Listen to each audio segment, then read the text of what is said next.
we're back. Sorry, guys. I honestly, I'm running out of ideas to fix this little problem. It is driving me nuts. God bless America. You're watching Wits. If you're playing the right way, just make sure that you tell No reason this thing should be dropping specifically while I'm streaming. No reason. You're watching Wits. If you're playing the right way, just make sure that you tell it to List Wits.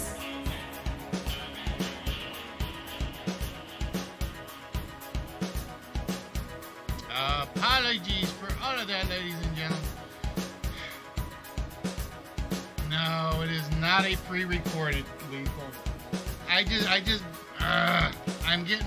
getting flustered at a piece of crap network device that, for whatever reason, only croaks while I'm streaming. It's the only time it does it. And that's even after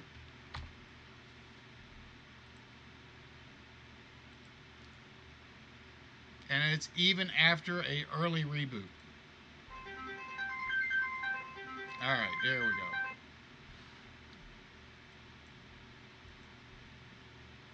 Cancel file as the list. Save. Okay. There we go. Freaking nightmare is what it is.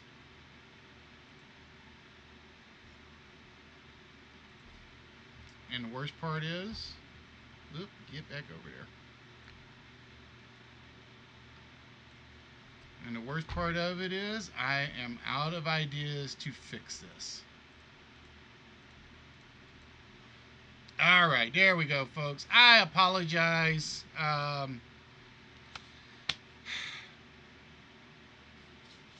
It's almost like it knows when I'm talking bad about it.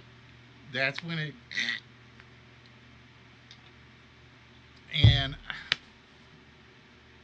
like I said, it only does it...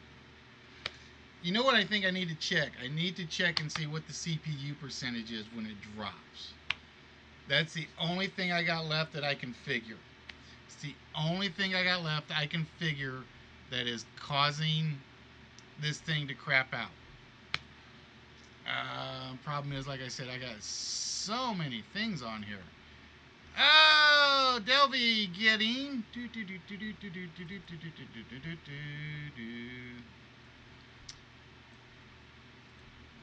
Delby getting number 9 on the board. So that means everybody's down to one chance to break the Twisty Delve list. Everybody is down to one chance to break the Twisty Delve list. Thank you, Red.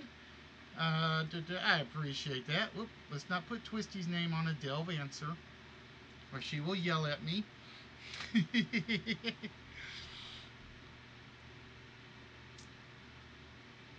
There we go. Yeah, like I said, Toon, I don't know what it is. It's literally I don't have a wired connection to this PC, and for whatever reason, when my network gets blown up for anything, it doesn't matter what we're doing. It only affects this PC.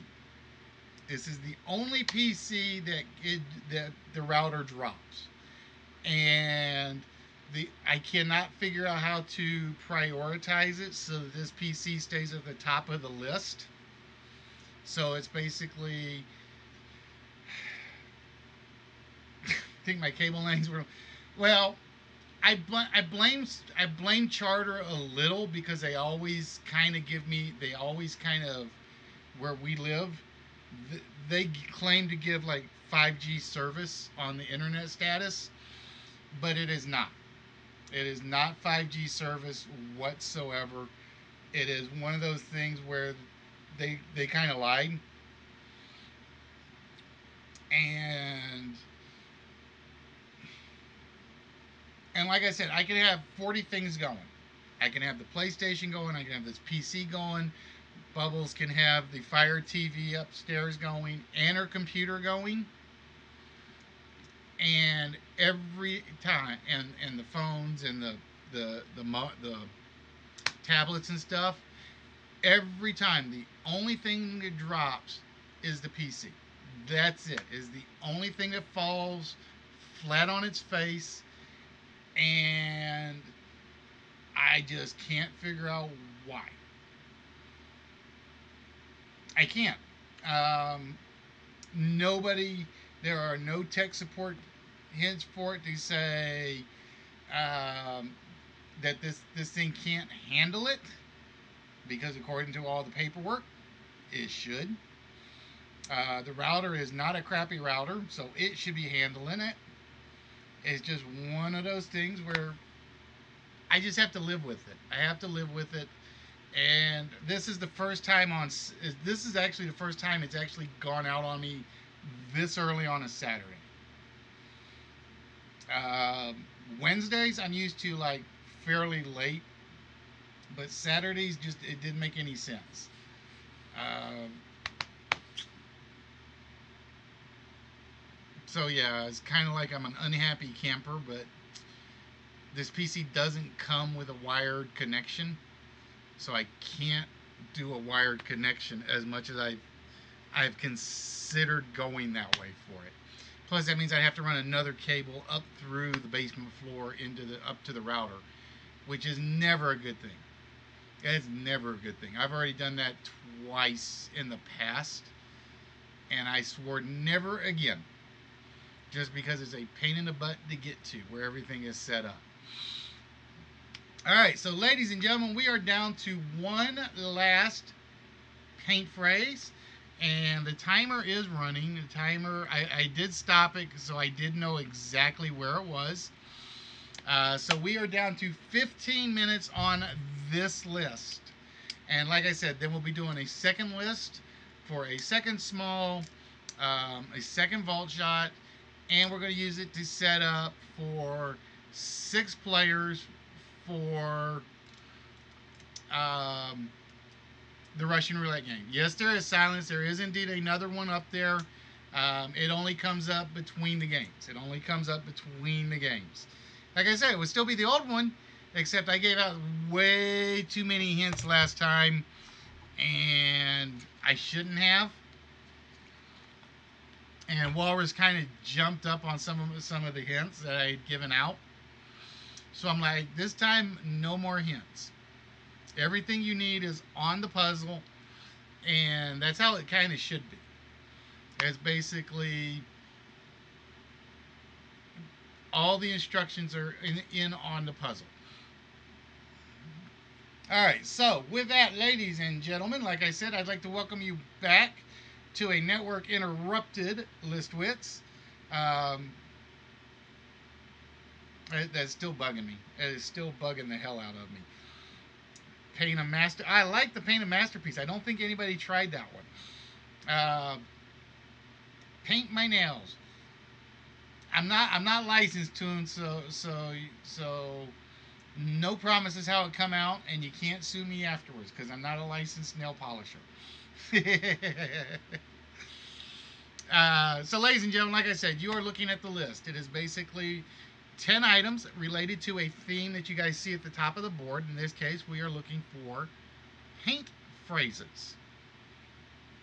And when the words are in quotes like that, that simply means that every answer that we have pre-chosen has the word paint in it. And there are a bunch of other legitimate answers. Paint a masterpiece, another coat of paint, waste of paint. What was the one I liked? A picture paints 1,000 words. all legitimate phrases. It's just not one of our 10 legitimate phrases. And for those of you that don't know, I actually borrowed this idea. This is how we actually started the list. That's why it's called List Wits.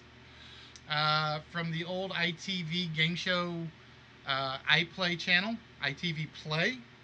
And when they got around to doing it, the Game Show Network, that's one thing I miss about Game Show Network. I would like them to bring back those paint nobody. Somehow I don't think that's in the song's titles tune. I don't think that's in the song title. I kind of wish they would bring back their interactive television. But you kind of know they're never going to do it again. There's just too many outlets out there, particularly on mobile devices. They give you that opportunity. It's just only like a limited amount of times during the day. It's like, I want one where you could play along. You don't actually win anything. You're not competing to win.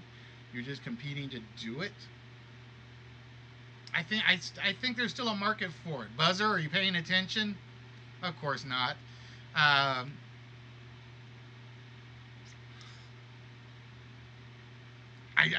think there's still a spot for it. And like I said, if you've ever gone onto the trivia apps, HQ, Arena, Cash Show, I forget the other one. Funny thing is, I have seen more HQ streams in the past month than I think I had ever seen ever on Twitter or on Twitch. Why did I say Twitter? I don't know.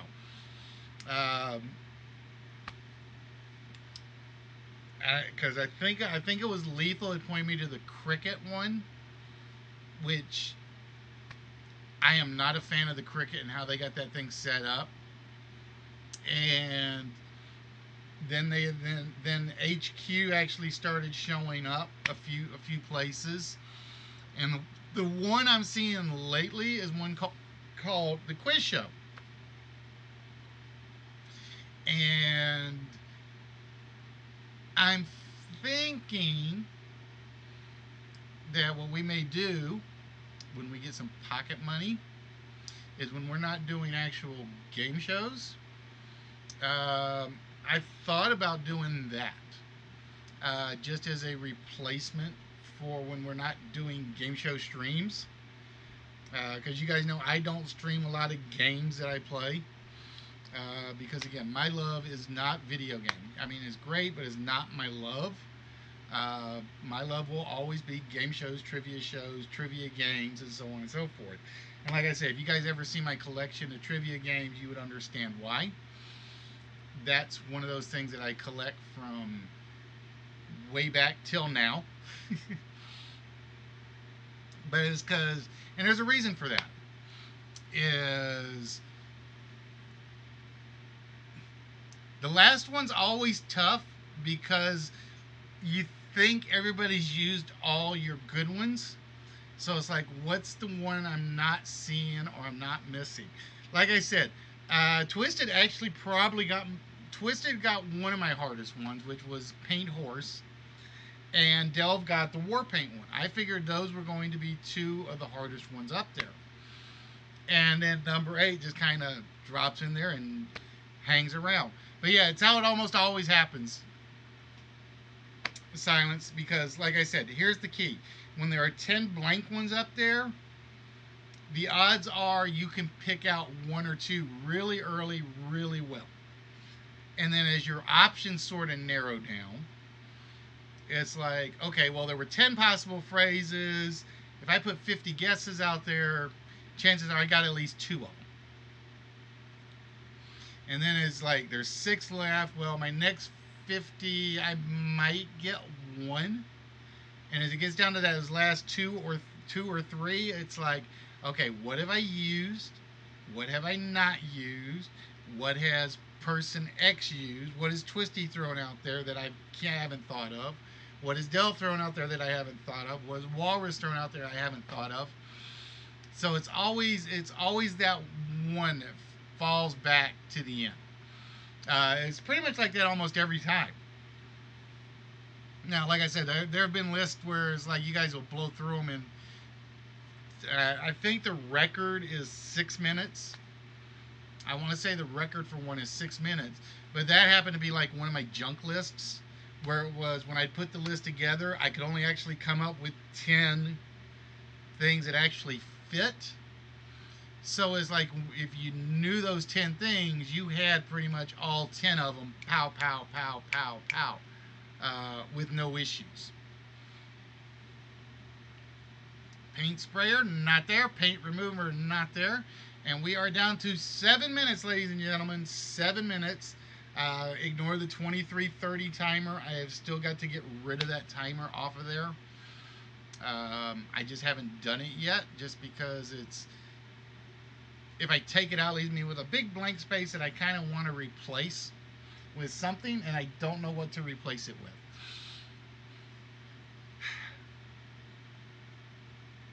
It'll have to be something I'll have to figure out at some point. A professional painter. That's what they call an acupuncturist, tuned off.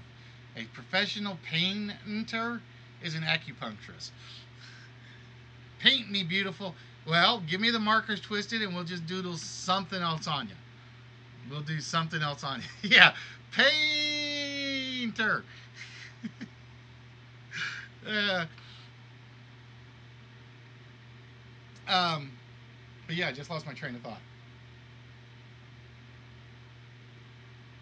So yeah, like I said, that's the difference between a chat-based game and what the TV-based games did. For those of you guys that don't know, this is how the TV version of this would actually work. Paint me like one of your, very nice, Dale, very nice. What they would do on the TV version was you would call in if you were one of the lucky ones to get through to the operator's desk, as they would call it. There was a term for it, and I can't remember what it was. They would take your number and say, we will call you back in X number of minutes. Be at the phone. And this is where, this is because, like I said, the UK had their own version of game show scandals. But what would happen was, you call in, you pay whatever per minute to call in. They would say, all right, give me your number, we'll call you back in X number of minutes. They would then call you back on your mobile when it was your turn to go on the air. They would charge you again for that call. And if you didn't pick up, you were out of luck. But they had their own scandal issues with game shows. And what it was they would have dead periods where nobody would be calling them. So they would literally have to have their own desk operators call themselves to be the contestants. And the problem was, a lot of them already, and like I said, there's a little more to it than the basics. A lot of people that would call in already knew what the answers were because they had actually worked on the show. And they would give one of the bigger moneyed answers, and that took it out of the public. So nobody actually had a fair shot at winning. One of my all-time favorites on the UK side was one called Quizmania. And basically what it was an ITV Play morning show. And it would run from like 5 in the morning till whenever their primary news would come on, which was usually like 7 or 8 o'clock in the morning. And for whatever reasons, that's where they got caught. I don't remember if it was somebody ratted on them from inside, or if it was somebody that called in, got called back, and got called the wrong name or something. I can't remember that. But yeah, they got busted for it. That's why you've never seen another ITV Play show station ever. Game Show Network. They never got in trouble, although there were rumors of something similar happening.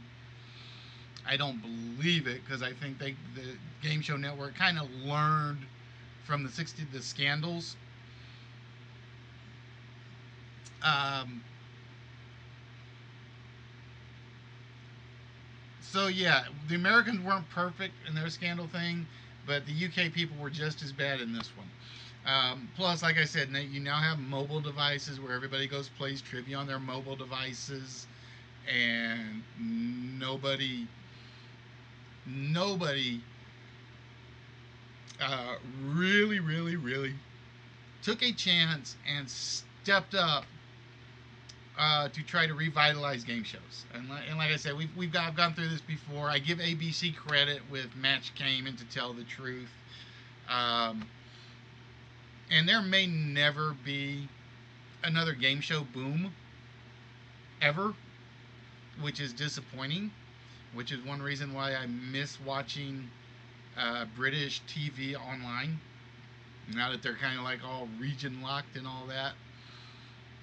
Because I know, if I do know anything, is like at least Britain does try to do game shows, and they will run a game show for 6 weeks. If it works, great, they keep going. If it doesn't work, they like, all right, let's try something else. At least they try. What I would love to do is I would love to beat the British at a variation of a game show. It's like I would love to create a game, and then 3 or 4 months down the road, Britain actually does one that's like identical to one of mine. And then I can say, yeah, we know where they got that idea from, don't we? All right. We're down to about 45 seconds, ladies and gentlemen. 45 seconds. And again, just so you guys remember, if nobody gets number 8, we do not give you guys credit for it. It is basically a blank slot with a no winner. So if there's a small prize behind it, nobody wins the small size. If there's a vault prize behind it, or the vault shot behind it, nobody gets a shot at the vault. Now, fortunately, the next one has to be different because, again, we're looking for participants for the game show. We're looking for participants for the game show. And I'm going to say, when you guys see this one, you guys might just like smack yourselves and say, I could have had a V8. All right, ladies and gentlemen, that is the timer, which means no more guesses. No more guesses allowed. So with that, we had paint remover, paint your wagon, war paint, paint the town red. Do I have to paint you a picture? Lick of paint, paint yourself into a corner, paint with a broad brush, and paint horse. And you guys probably should have gone with a broad brush guess for number 8. Because number 8 is actually a very simple option. Number 8 was paintball. Plain and simple, good old-fashioned, shoot whoever you want to shoot, paintball. That's all it was for number 8.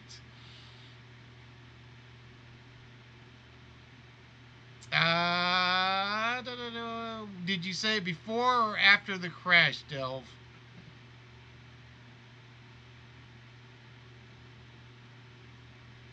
I saw body paint.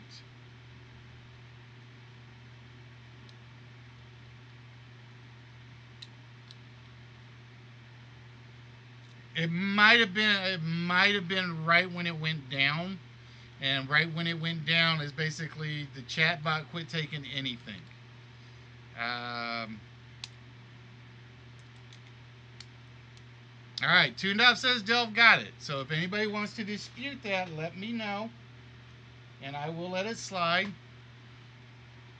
Hey, Pigeon, what's good? All right.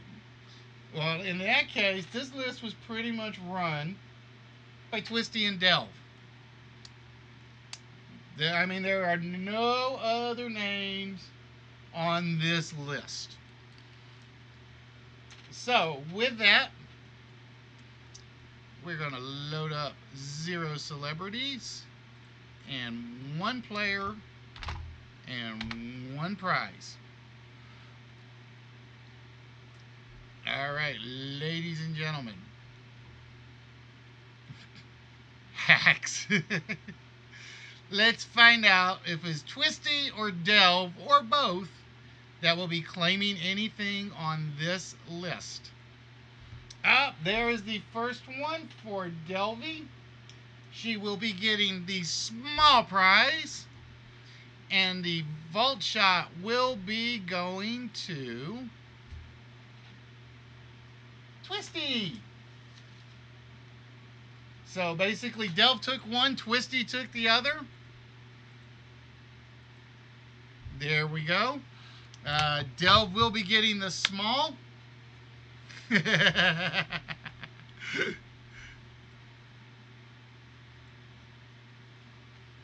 Yep, only every answer on here came from either Delve or Twisted Silence. Every answer. I like that. He's already decided not to go back into the island. Alright, so bear with me 1 minute, guys, as we go load up.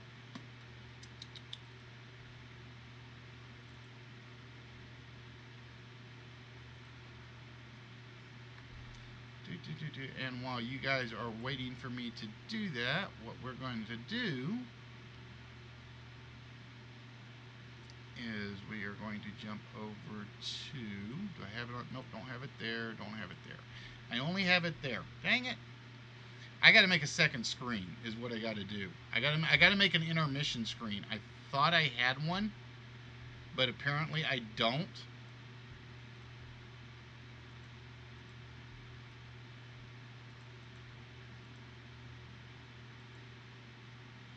So I do have to go find, I'm going to have to create an intermission screen.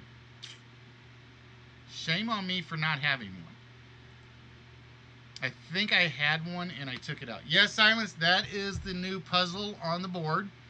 For those of you that don't know, Walrus actually got the last one after a ton of hints that I promised I wasn't going to give. But I did anyway.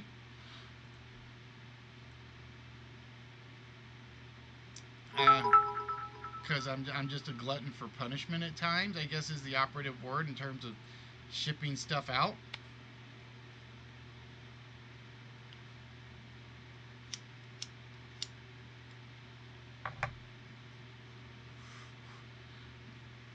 That's why I'm refusing to give any more hints on puzzles, Silence. I refuse to give any more hints on puzzles because it kind of defeats the purpose.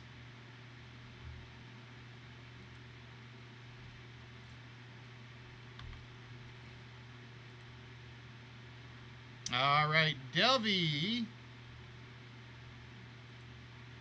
I hate it when it does that.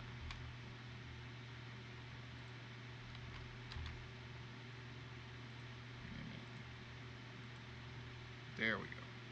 That should take care of it. Nope, it's still sticking the damn bar at the bottom. And it shouldn't be. There.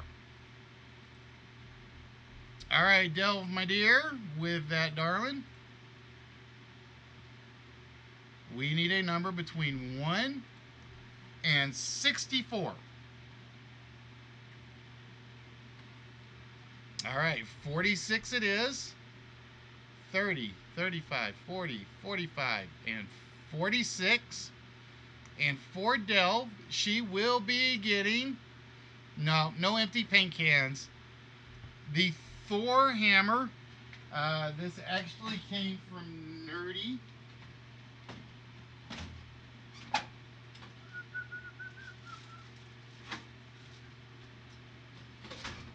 This actually came from Nerdy.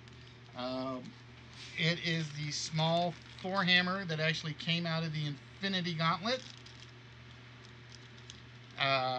He actually sent me 2 of them, and he's like, put them out there, and he's like, just give them away. So that will be going to Miss Delvy, right there. No, it's not the Hero Clicks one. It's the actual. It's the one where you would actually you bought the gauntlet that was on the stone, and you use that to chip it out. You would chip out the gems, and he's in there. This is one he actually never actually opened because he had like 3 of them, I think. He had 3 of them, so that was one he never actually opened.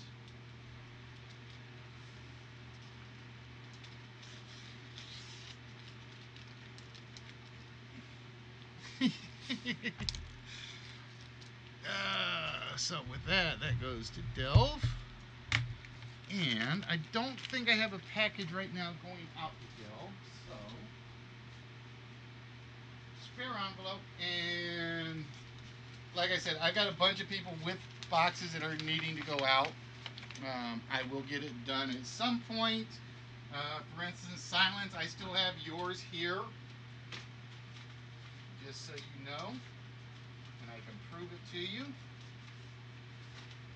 And for whatever reason, I probably should have sent the envelope ones out already. But I just haven't gotten around to doing it. I know, shame on me. Bad host. Considering the envelopes are easier to ship out.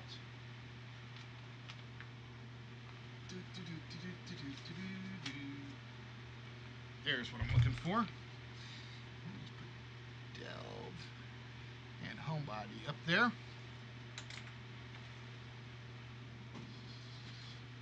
But yeah, I've got 1, 2, 3, 4, 5, 6, 7, 8, 9, 10, 11, 12, 13, 14, 15, 16, 17. I got like 18 sets of packages that have to go out. 18 sets. Hey, it's going to be a while, unfortunately. And like I said, the good news is I finally got the job, so hopefully, depending on how the paychecks run, either the middle of this month or the middle of this coming month or the end of this coming month, I will actually be able to start getting at least a few of these out. And I'm going to try to go on numbers so I just don't look like I'm falling behind as much as I am.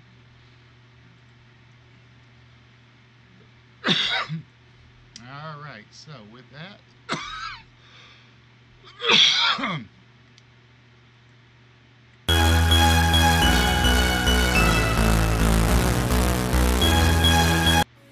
that's what I wanted. Sorry about that, folks. I hit the wrong one.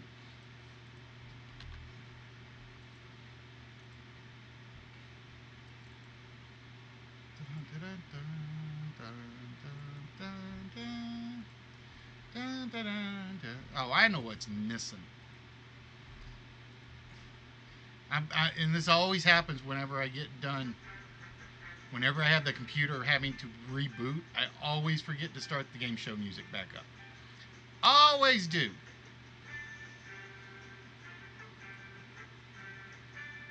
It's fun, but the best way to appreciate a race is on TV.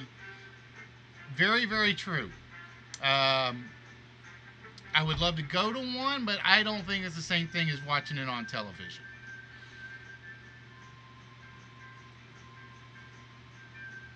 All right, Twisted.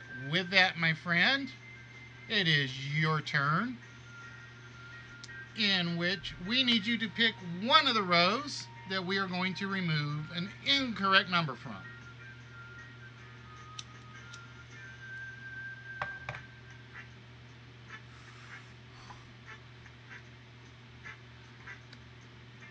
All right, Twisted says remove a number out of row 4.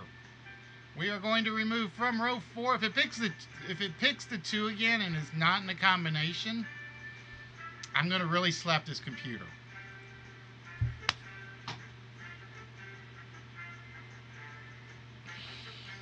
Oh boy, oh boy, oh boy, oh boy, oh boy. I got to fix the randomization thing. I really think I got to fix it.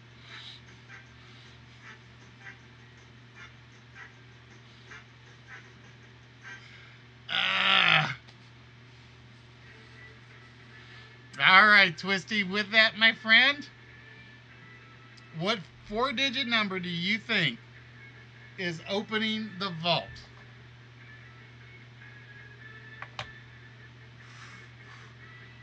All right, Twisted says the number is 4444. Ladies and gentlemen, we plug 4444 into the computer.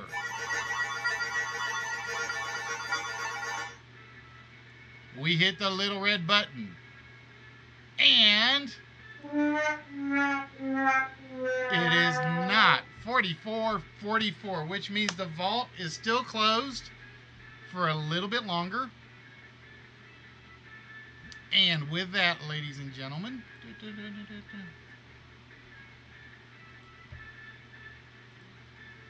we go to list number 2 of the evening.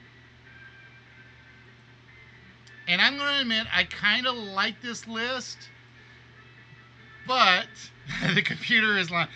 Hal, are you lying to me? See, I even call my computer Hal just because it's got a mind of his own when he wants the network to work. I actually started calling it that.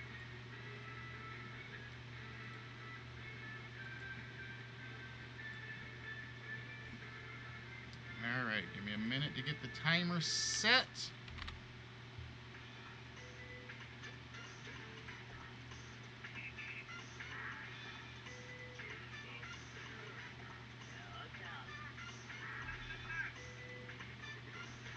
Yep, the instructions are in the puzzle. The puzzle will tell you exactly what to do, Silence. All right, so ladies and gentlemen, this is sort of a theme list. Well, this is a theme list. And I actually, like I said, I kind of like this list. I don't think it is that hard of one. But I will say there are a ton of possible answers. There are a huge ton of possible answers for this one.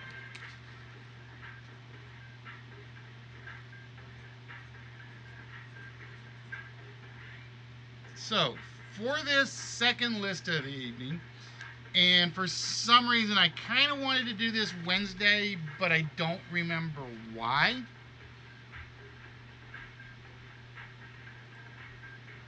For list number 2,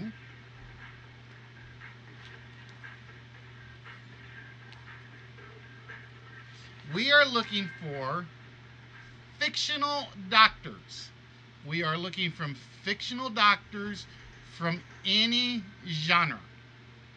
And with that, ladies and gentlemen, your timer starts now. Nice try. I knew everybody was going to throw that up there.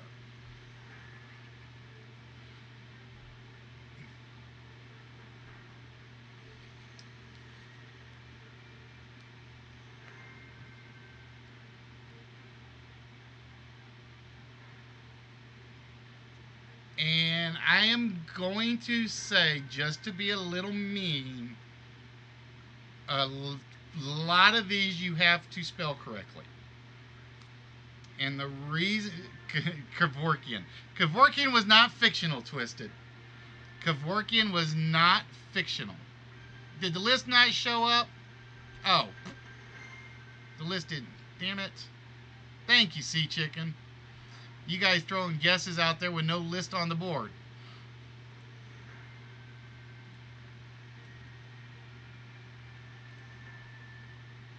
Alright, let's see.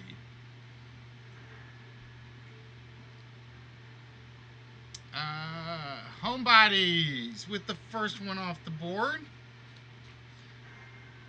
Tunda, let's see. No, Twisted beat you to it. Twisted with Dr. Octavius.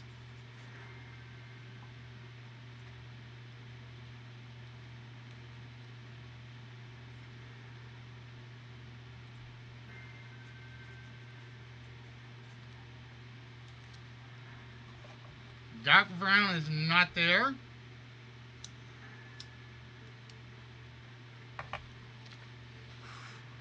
I gave serious consideration to putting Dr. Dre up here. I gave some very serious consideration to putting Dr. Dre up there, and I backed off at the last moment.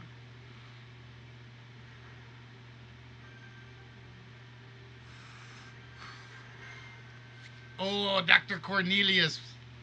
Now let's see how many people know who Dr. Cornelius was.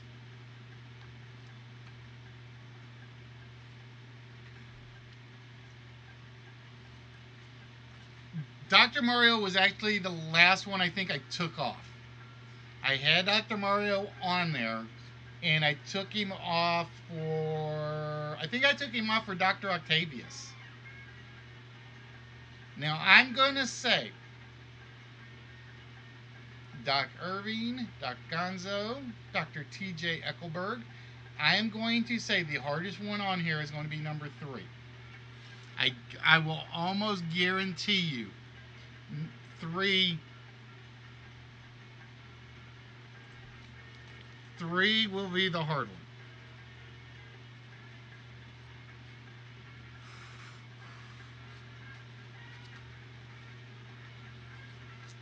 The good old Dr. Jekyll from Jekyll and Hyde, or from our favorite streamer, is your choice. Dr. Henry Wu. Dr. Montgomery.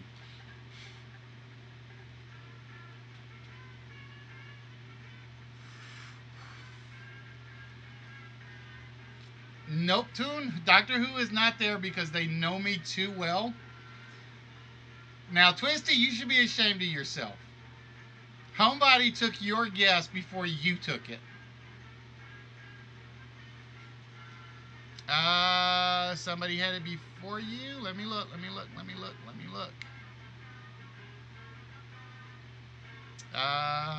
Not according to my chat.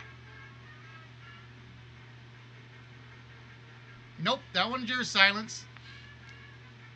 Dr. Van Helsing.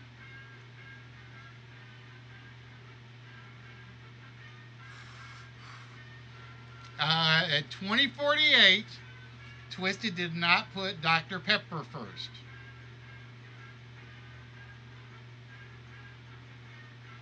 Now, Dr. J is not fictional. Dr. J is not fictional. He's a real life person. It just happens to be his nickname. So again, these are all fictional doctors.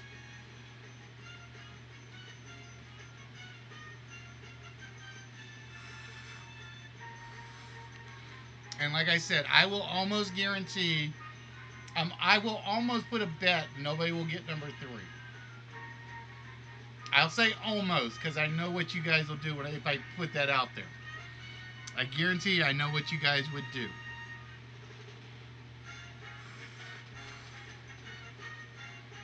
Dr. Glass, Dr. Victor Fries. Nope, see, Dr. Oz won't count because Dr. Oz is real. Dr. Thomas Wayne, Dr. Killjoy, Mephisto. Feel good.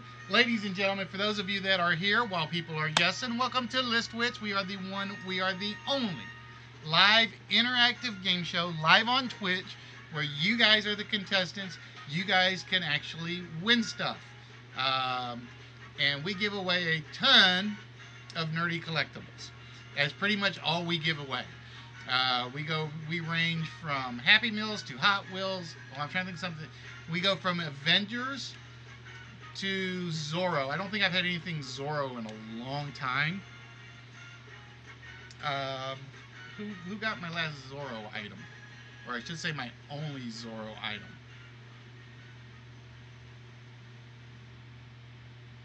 I think I've only ever had like one Zorro item. That's what I need. I need a Zorro prize to put up here. So I can say you can have everything from, and I'll stick like Captain America on one side, so you can have everything from A, the Avengers, over to Z for Zorro. Or Dragon Ball Z.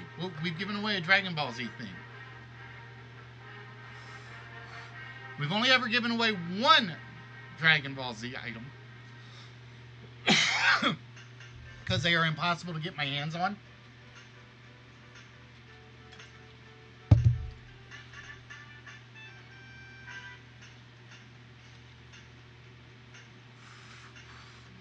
Dr. Eggman. I like it. I like that. People thinking on the video game realm. Dr. Egon Spengler.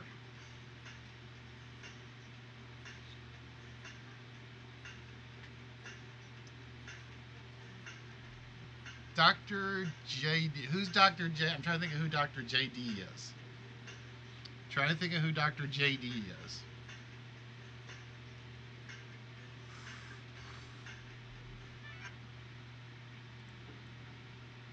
We're going to see if I can move that up just a smidge. Dr. Evil, Dr. Xavier.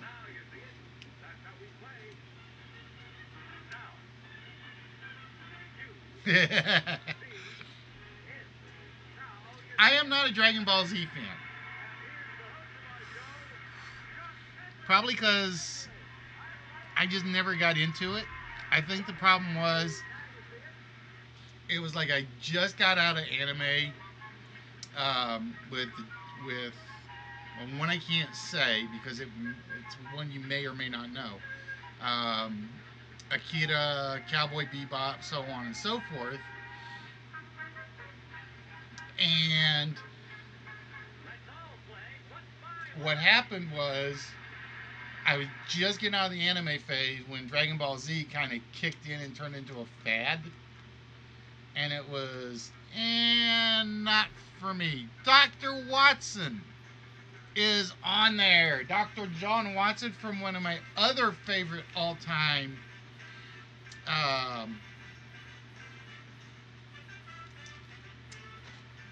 literary creations from Sherlock Holmes. Dr. John Watson. And for those of you that don't know, he never said elementary, my dear Watson. Never said it. He basically said something along the lines of, it is elementary, Watson. And that's all he said, or something like that. Dr. Fine, Dr. Howard, Dr. Fine. Thank you, Twisted. There is hope in the world yet. There is hope in the world yet. Silence on there twice now. With Dr. Nicholas, Dr. Nick, Dr. Nick.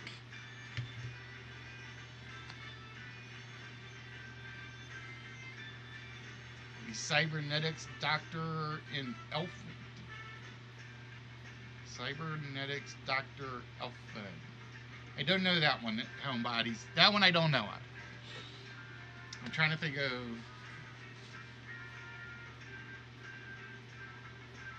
So yeah, like I said, number 3, I was 100% sure nobody... You guys might get it when you start running out of ideas. Yep, Dr. Xavier was already guessed. Dr. Malcolm Crowe. I know that one, actually, believe it or not. Dr. Honorius? Honorarius? How did they say his name in the movie? Honorarius, I think.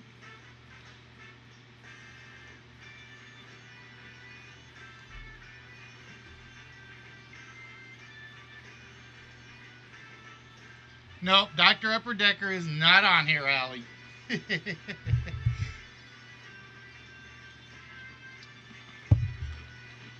Because that would not have been fair to everybody that doesn't know about Dr. Upper Decker. Dr. Frederick von Frankenstein. That was one I came really close to putting in. I was really close to putting in Dr. Frederick Frankenstein. Don't call him Dr. Frankenstein. Call him Dr. Frankenstein. And it was like, I can't bring myself to do it. I wanted to, and I might later on down the road. But I couldn't bring myself to put him on this one. Dr. Claw, Dr. Connors, Dr. Kuthrapali, Dr. Doolittle. So, like I said, ladies and gentlemen, for those of you that have never been here before, we are doing the list. And basically, what the list is 10 items relating to the theme there at the top of the list, in this case, fictional doctors. I had Frasier in at number 2, and I took Frasier out for Dr. Moreau. Frazier was in there. Lethal breaking his cold streak on the list.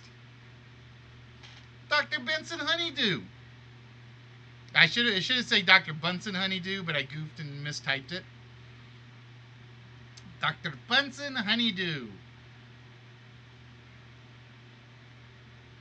Doctors Without Borders won't count homebodies because it's a real thing. Again, we are looking for fictional. We are looking for fictional.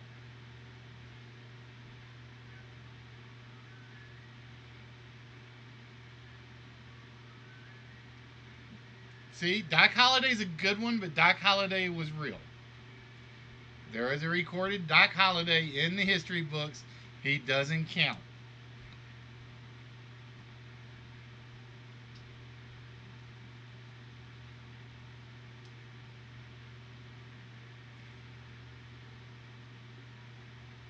Dr. Quinn, Dr. Dana Skull. Dana, I thought about putting in here, but I just didn't have anybody else I really wanted to take off. I gave serious thought to putting Dana Scully in here, and the only one that I probably would have swapped him out for was Watson, and I couldn't do it. I couldn't take Watson out for Dana. Doogie was in here at one point. I think Doogie was at one point number 1 on the list. And I saw Nick Riviera from The Simpsons, and it was like, I got to get a Simpsons character in here. I got to get a Simpsons character in here. Oh, Dr. Strangelove, I like where Dell's thinking, but he didn't make the cut. So again, ladies and gentlemen, we are looking for fictional doctors. This can be from movie, literature, television, comics. What am I forgetting?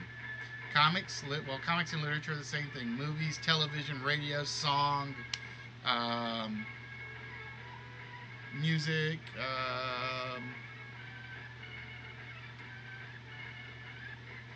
See, I thought McCoy was kind of like Doctor Who. It was just a little too obvious for me to use on this one. Dr. Hibbard, I like.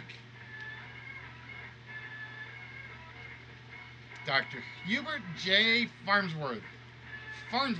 No. Hubert is not on the list tonight. Twisted. Dr. Bombay. Dr. Sheldon. Ooh, how many people know who Dr. Bombay is? That would be the question. How many people know who Dr. Bombay is?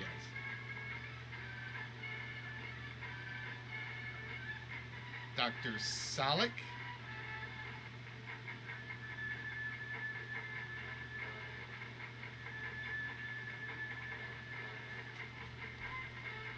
Is the timer not on there? The timer is right there in the bottom corner. That green box. It's down to 9 minutes plus. It's down to 9 minutes plus. That's that little timer right down here in the corner. The Glass Doctor.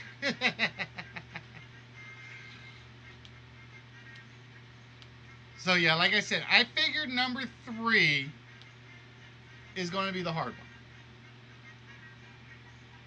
I did not expect 4 to be a hard one. So I'm going to say there's one I thought was going to be really easy that's still on here. One that's right in the middle. And one that I think is really hard. Dr. Henry Blake, Sherman T. Potter, Ben Casey. Ben Casey might have been a good one to sneak in there. Ben Casey might have been a good one to sneak in there. That way Lethal can yell at me about being old. Charles Winchester III, not there. Dr. Huxtable, not there. So right now, let's see. We got Twisted with 2, Silence with 2, Homebodies with 1, Toondog with 1, and Lethal with 1. Dr. Gil Grissom from CSI.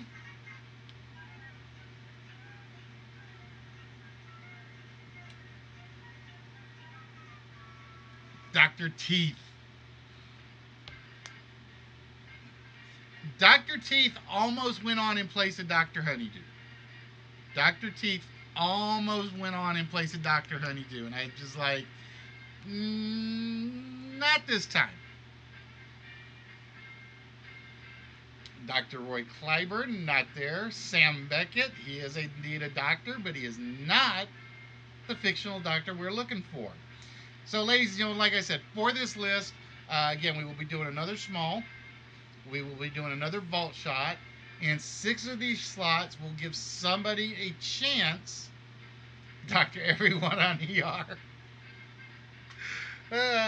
Well, in that case, we can just say Dr. Everyone on ER, Dr. Everyone on Grey's Anatomy, Dr. Everyone on Chicago Hope. What other one am I forgetting? I know there's another one out there I'm forgetting. I know there's another one I'm forgetting. Dr. Bob Kelso, not there. So yeah, like I said, guys, one of these is reasonably easy. At least I like to think so. Dr. Frankenfurter. There we go. Lethal on my train of thought. Well, didn't make the cut, but definitely on my train of thought. Dr. J.D. Dorian. No, not there. Dr. J.D. Dorian was General Hospital, I think. No. J.D. Dorian was was J.D. Dorian one of the soaps?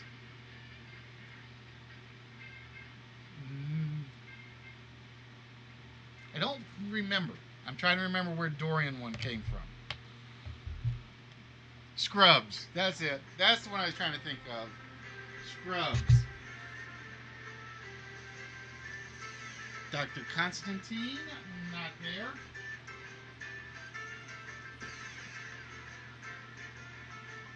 You know the worst thing is, I think I'm running out of water bottles. I swear I had about 40 million of them in my fridge. I had 40 million of them.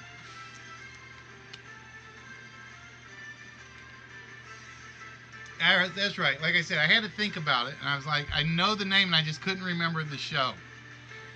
He was indeed on Scrubs.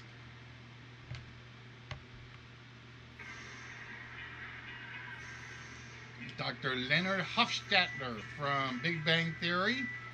Dr. Blinky, Dr. Blake, Dr. Dorian. Dr. Mallard.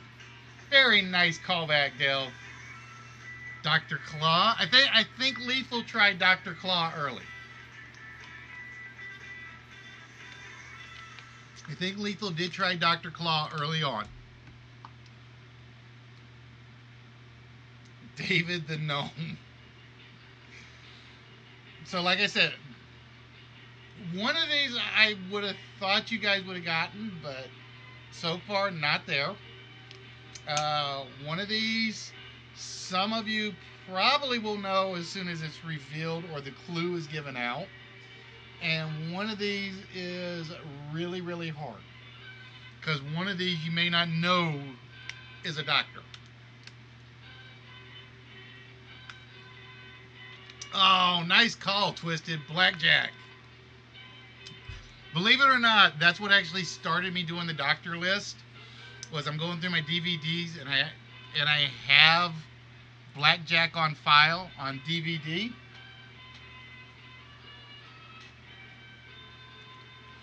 Dr. Mindbender from G.I. Joe.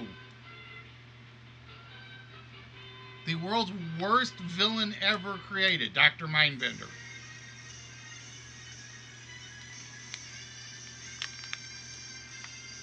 Alright, so we still got one easy one and one hard one. That's all. That's what I'm going to say. I'm going to say we got one easy one and one hard one. Dr. Temperance Brennan.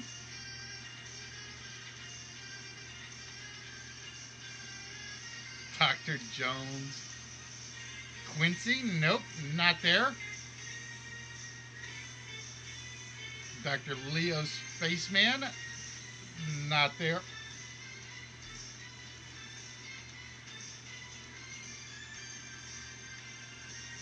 Alan Harper, Pamela Isley, Leonard McCoy. Hello, Harley. How are we doing?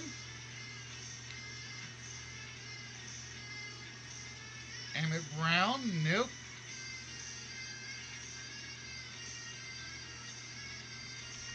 Well, we're only down to about 2 minutes left.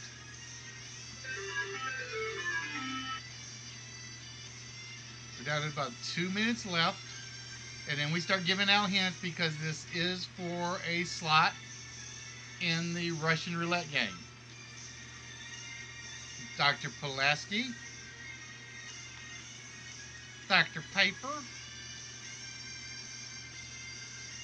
Oh, I like that. I like that outside the box one, Sea Chicken. I like that one outside the box.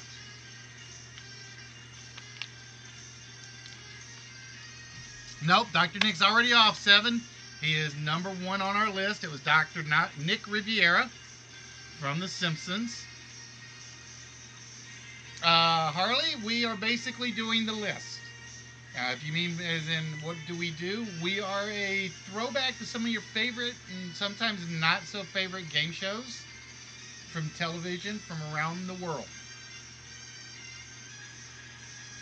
Dr. Ben Sobel, not there.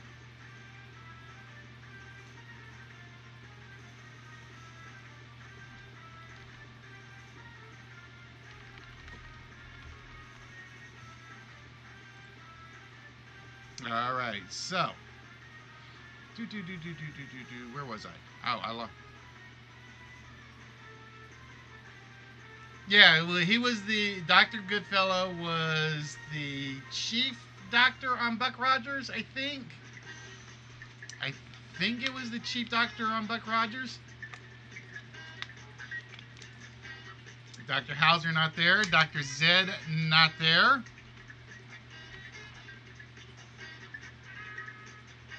And what are we down to? We are getting close, ladies and gentlemen. We're down to about 20 seconds, and then we'll start giving out hints for the last 2.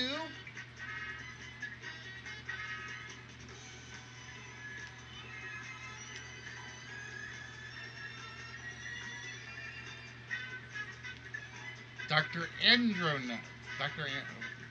What was Dr. Andronet from? I can't remember what Dr. Andronet was from.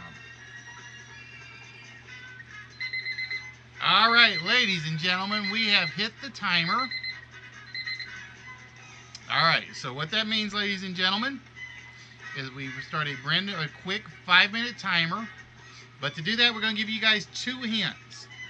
Hint number one is an animated doctor, and hint number 2 is a doctor from Cincinnati. So those are your first 2 hints. So a doctor, an animated doctor, and a doctor from Cincinnati.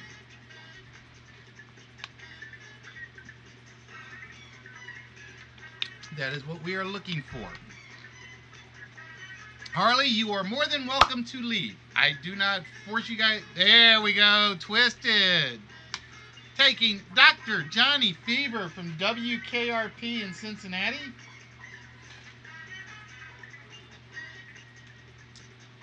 And number 4 is an animated doctor. It is an animated doctor for number 4. So it's a cartoon doctor.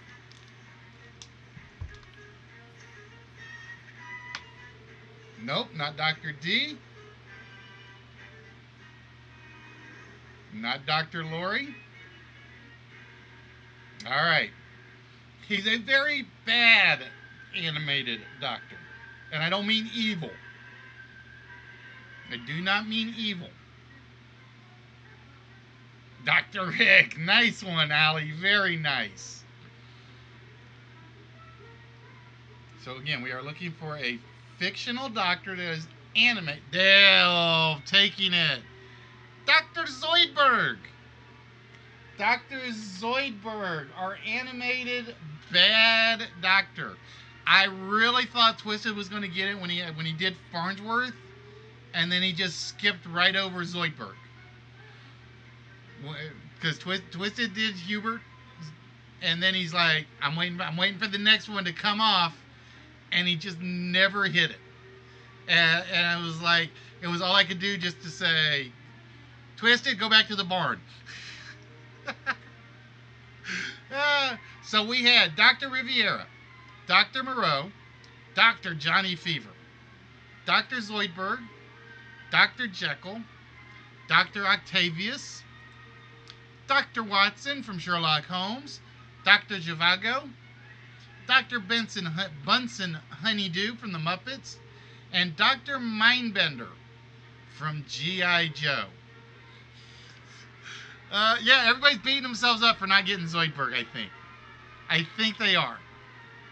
Zoidberg, I really thought you guys were going to get.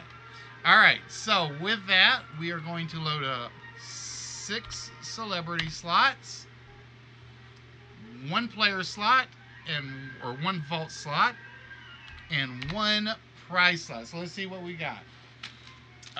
We got Twisted with 4 of them.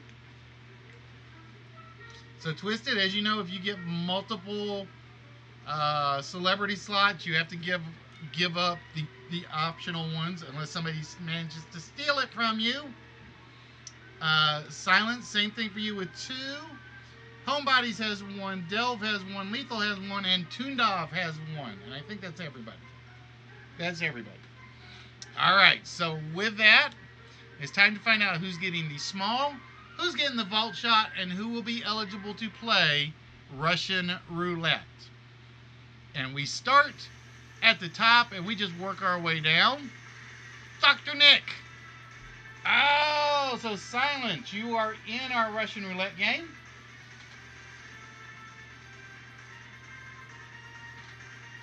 We turn our attention to Mr. Homebody, who will also be in the Russian roulette game. Then we turn our attention to Twisted, and he gets one of the first blanks on the board. Dr. Octavius for Twisted is a player slot. Twisted is at number 8 for Dr. Zhivago. Somebody had beaten you to it, but they kept misspelling it. Somebody had actually beaten Twisty to Zhivago, but they spelled it wrong like 3 times. And Dr. Mindbender. Oh, and there is the small prize for Twisty, which means we've still got 2 game slots and 1 vault slot left. And we're going to go check Silence's other one. Oh, Silence, nothing on that one, which means Delve, Toon, and Lethal are either players, vaults. They are definitely either players or vaults. It is a multiple choice trivia game, Silence. So Delve is player number 5. And Toondog will be getting the shot at the vault, and that means Lethal is player number 6. Alright, so the 6 players. Twisty, you have to pick 1 person to take your spare slot. You have to pick 1 person to take your spare slot. So we got Lethal, Silence, Homebody, Twisty, and Delve in. And Twisty has to pick 1 person. So you guys kiss up to Twisty a little bit. But before we get to that, we're going to go take care. Oh, Twisty claiming the wheel.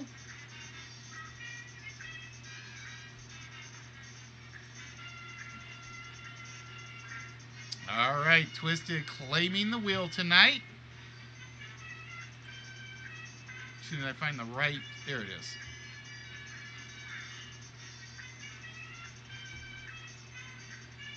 So with that, Twisted will be getting... Will he be getting anything? That is the question. Oh, no prize for Twisted. No prize for Twisted. And he almost lost all his whammies on that one. It was almost an all whammy one. Silence the whammy command only works through three. Oh, the water went down the wrong tube. Whammy command only works on the Twitch side.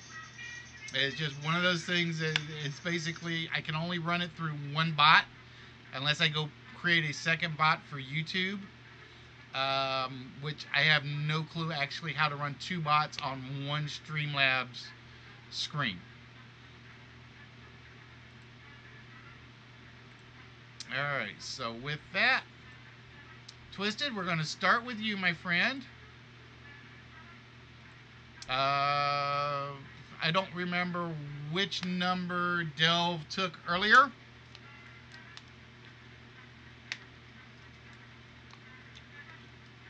Like I said, if there was a service that would let it go across, I would do it. But even Streamlabs says, no, we don't have one of those. It would be nice to have. It would be very nice to have. But I don't know how it works. All right, Twisted going to go with number 45. 30.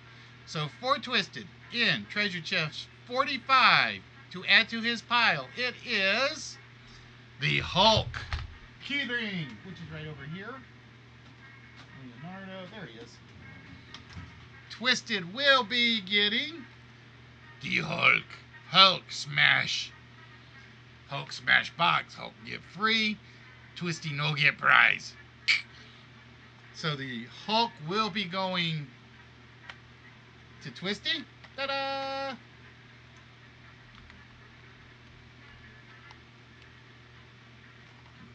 So that will be added to Twisty's very large prize box. So bear with me 1 minute, guys.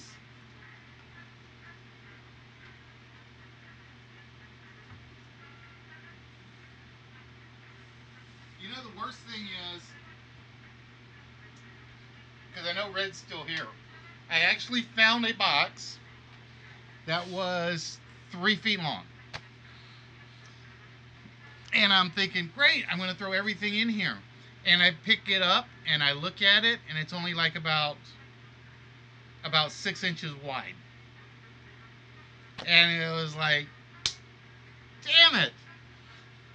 So I still got to figure out how I'm going to ship that. Knowing my luck, I'll probably have to put some of your stuff in the model box, Walrus, and wrap the model box up in brown paper to get that shippable, which is a possibility. All right, so with that, we turn our attention to Toondov. All right, Toon, give me 1 minute. See, I haven't seen Bleach come back. Bleach don't love me no more. Bleachy. Because Bleach was here.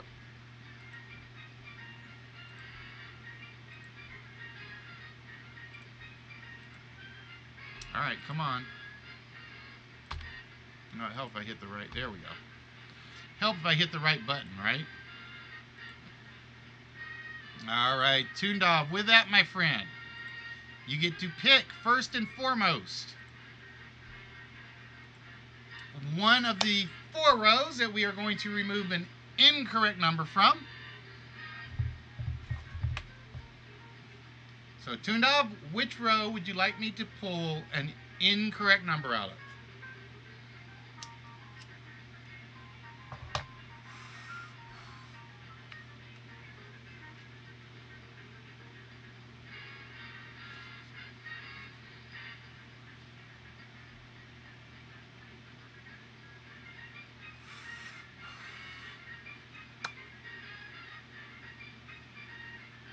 And again, for those of you that don't know, the vault is our upper end scale of prizes. We have given away soapstone statues. We have given away signed autographed items. Um, we have given away 16-inch figures. What else have we given away in a vault? I'm trying to think of what else has been on my high end.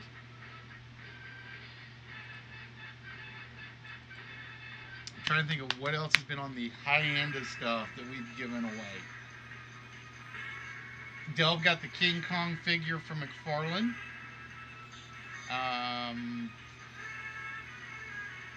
Oh, you're getting put up against everybody, Delve, as you guys will see here very shortly. It's basically it's a battle royale of sorts. I think no, Lethal didn't get one. Mark got one. KTG, Delve. I think Chris did, but I haven't seen Chris on in forever. I'm trying to remember, has Twisty ever opened a vault yet?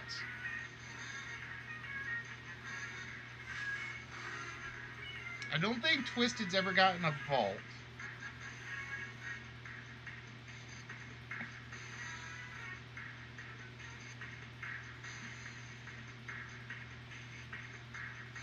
I want to say, and like I said, we don't give out a lot of vault prizes because with those, like I said, we try to go for the bigger prizes.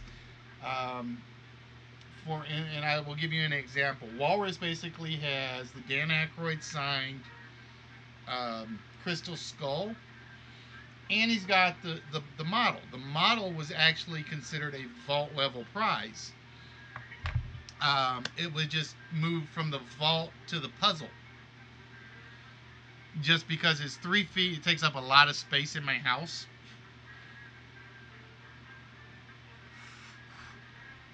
All right, Toon, we are waiting on you, my friend. Are you still here?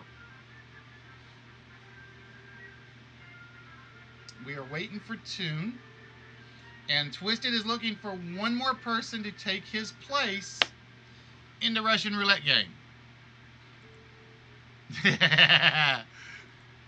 So, like I said, right now it is Lethal, Silence, Homebodies, Twisted, Delve, and we're looking for one more. One more. All you got to do is tell Twisted, give me your spot. And all he's got to do is say yes.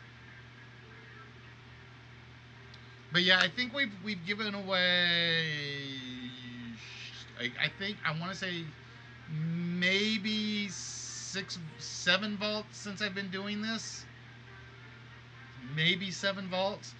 And almost all of them have come down to the actual last 1 or 2 numbers. Hello, Miss Jinxie. How are you doing, beautiful? So, like I said, right now we got Lethal, Silence, Homebodies, Twisted, and Delve. And you guys will be participating in the game of Russian Roulette. But we're kind of waiting for Toon to come back. Toon, where are you, my friend?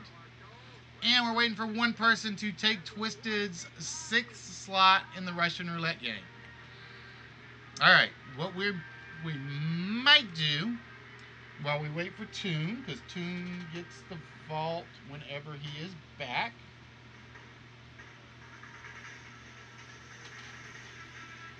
So Toon, we will wait for you. So whenever you get back, just let us know.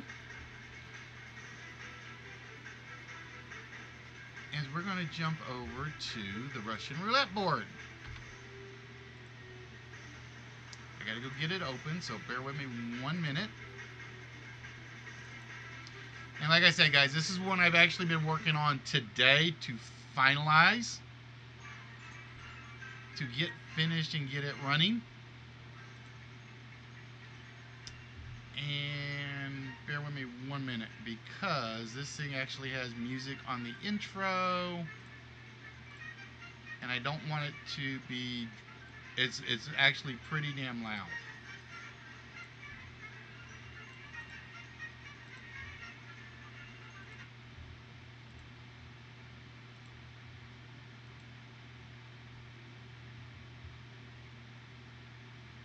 Well, normally it's loud.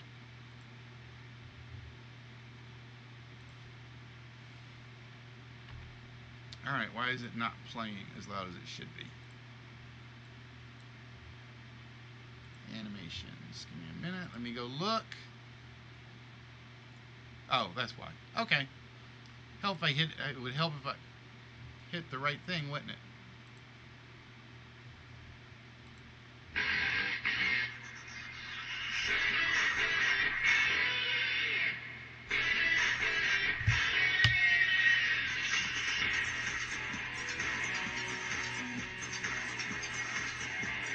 They were supposed to silence. They are supposed to.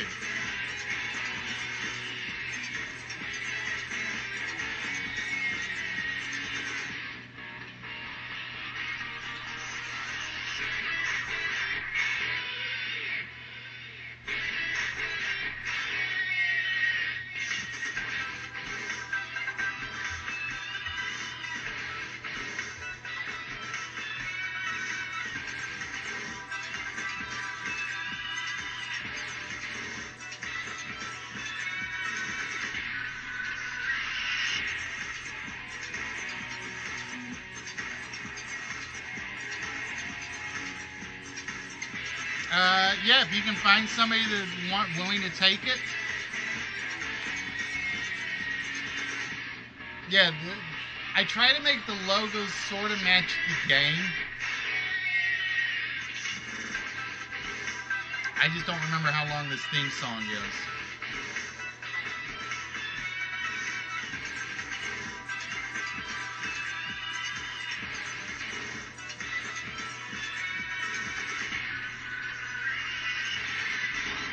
There we go. All right, ladies and gentlemen. So, my instructions are kind of out there. Why is it not erasing them? It's supposed to have done both of them. Oh, it would help if we'd set up our animations correctly for the instructions, wouldn't it?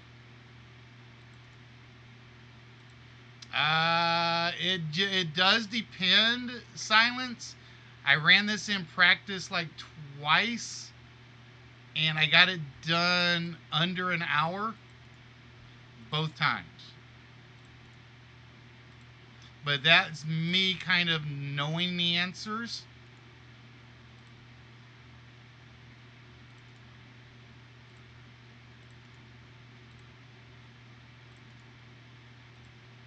So I kind of had to estimate what it was going to take.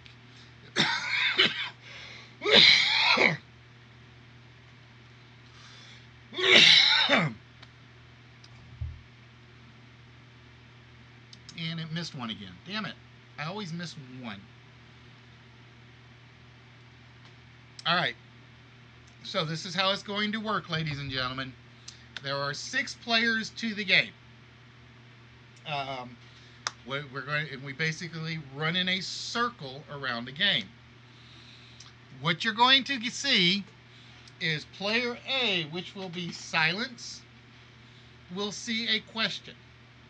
He gets to challenge any one of the other 5 players to answer that question. However, here's the catch. After he challenges them, then we're going to show you 4 multiple choice options. Whoever he challenges has to pick the right option. If they pick the right option, Silence is in danger. If they don't pick the right option, the player is in danger. And much like the game, under your name there will be a space that's been marked as a drop zone. You can either be on a drop zone or a safe zone. If you're on a safe zone and you miss the question, you're still in the game. If you miss the question and you're on the drop zone, you're out of the game. If, for instance, Silence challenges Homebody, and Homebody fails to answer the question correctly, Homebody's the one who we're worried about what's under his name. If Homebody answers the question, Silence is the one that has to worry about what's under his name. Okay? And again, as long as you're on a safe zone, you're still in the game. If nobody drops, we add another drop zone. So it'll go from 1 to 2 to up to 5. If somebody drops, the drop zones reset back down to 1. Okay? Until we get to the final 2 players, and then we'll worry about those instructions when we get to the final 2. So, for instance, we're going to do a board reset real quick just to show you. And we're going to reset the...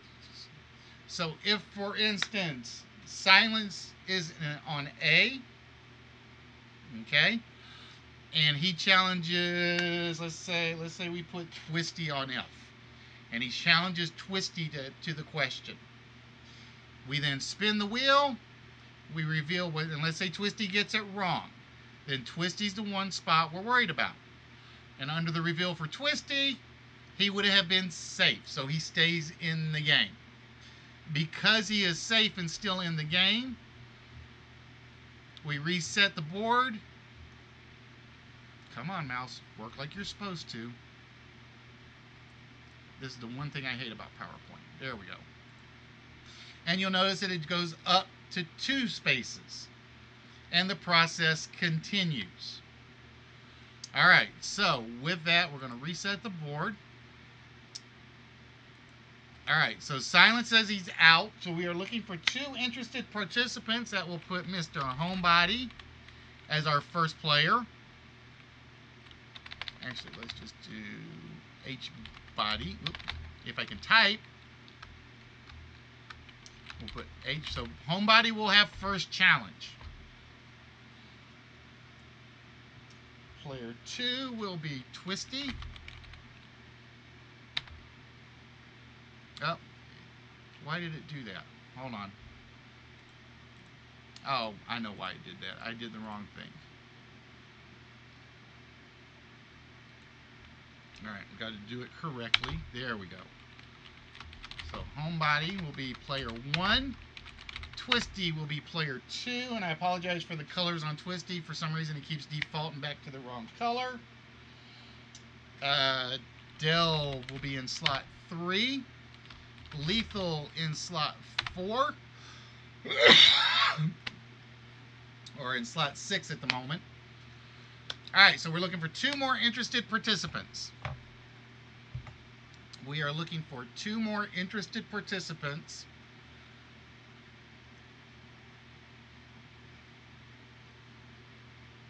To join us in the Russian roulette game. So who else is interested in joining in? And again, whoever wins this gets something out of the large prize pile. And again, the large prize... Do I got to like show you guys stuff to bribe you guys again? The large prize pile can include things such as wrestling figures. Ta-da! It can include such things as die-cast airplanes. It can include things such as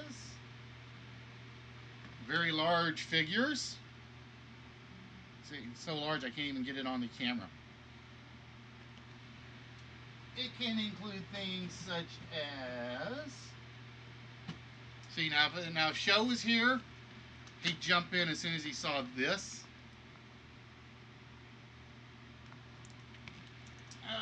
Star Wars die-cast cars.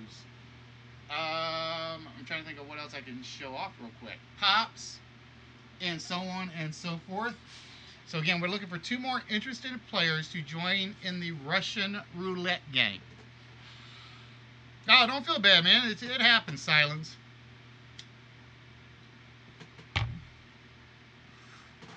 All right, Allie volunteering.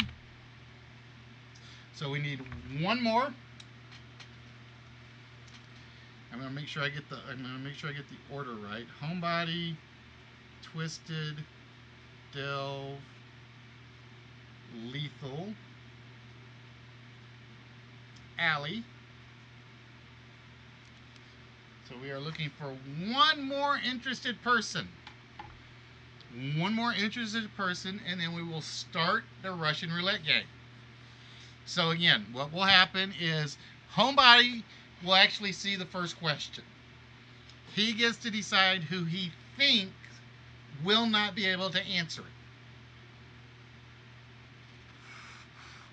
it. And again, some of the questions are hard. Some are a little bit on the easier side, at least I think they are. Um, because I've seen the questions about 40 or 50 million times. You guys don't know how many times I actually have to go through and literally play all the way through to eliminate 5 players during the game. It is not easy to do.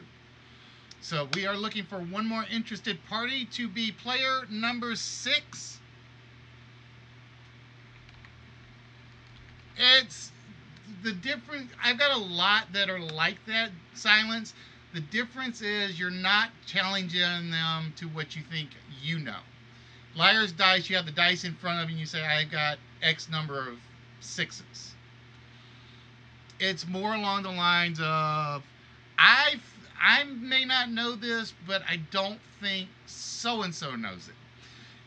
It's one of the 3 styles of games we have, or 4 styles of games we have. One is basically, what knowledge do I know, which would be like Jeopardy, Blockbusters, so on and so forth. Then we have the ones which is like, I don't think so-and-so knows stuff, which is such as Russian roulette, ultimatum. I'm trying to think of what other one I have that's like that. I got another one that's like that. Then we have that are based on like cryptic puzzles, Scrabble, and bad puns. Scrabble, that's the question. Well, no, I won't say that's the question. Scrabble, jackpot, I'm drawing a blank on a third one right off the top of my head. And then we have ones that are like letter based. That would be like first letter first. That's the question, definitely falls in that category because that's one I've actually been working on because I wanted to do that. That's the question tonight originally, and then I'm like, no, I have spent so much time working on this that I am going to test it tonight and run with it. So again, ladies and gentlemen, we are looking for one more interested participant. I'm wondering where Toon went. Toon, I'm wondering where you are.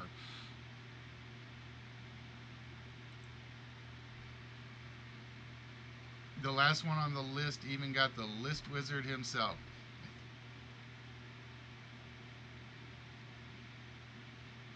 You lost me on that one, Silence. You lost me on that one.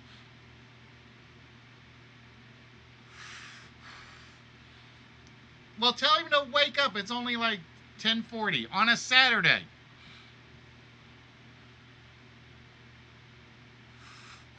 Or no, let him nap while we wait for player number 6, Delve. Let him nap while we wait for player number 6.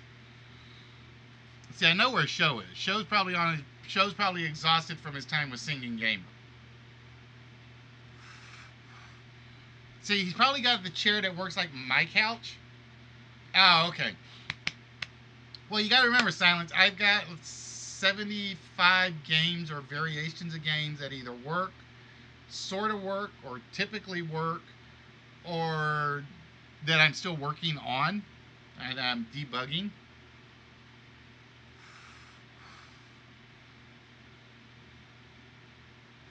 So we are looking for a 6th interested party.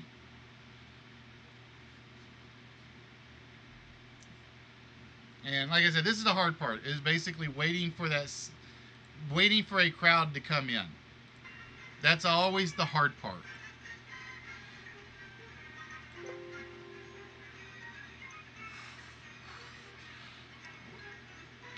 Because I will say, as you see with the background and stuff, Silence, I'm trying to make one of these for every game that we have. I try to make one of these for every game. So I have to literally go through and make 4 logos. I have to pick for each screen. Pick a good background for each screen, and it's a lot of work.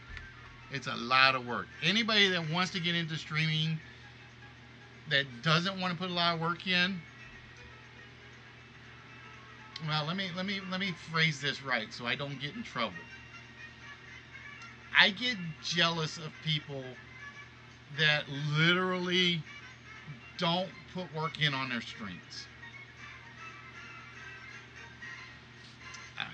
I know. Where's Red? Where's Trance? Show? Sea Chicken? Fallen? Fallen told me he was going to be here tonight.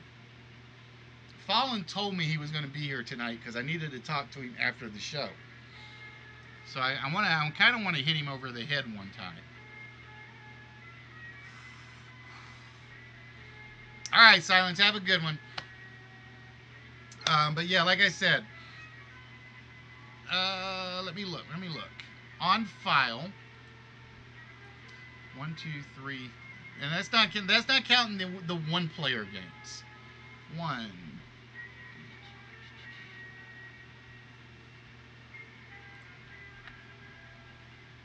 108. Let's get rid of that folder real quick. It's 107.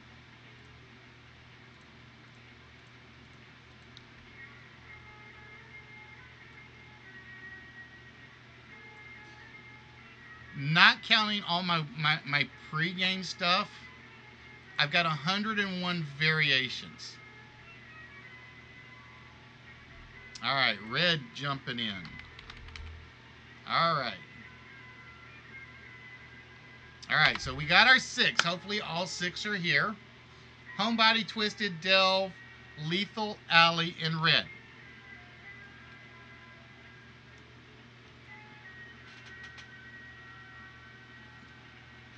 All right, Sea Chicken taking Homebody's place. All right, let me reset it again. So I got the name, because I need the name so I know what I'm doing.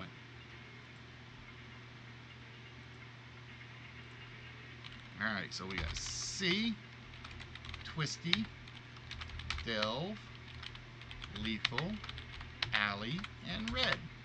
All right, there we go. All right, so Sea Chicken will have first question. Sea Chicken, I'm going to show you the question. You choose whichever one of the 6 or the other 5 players you think won't know this. All right?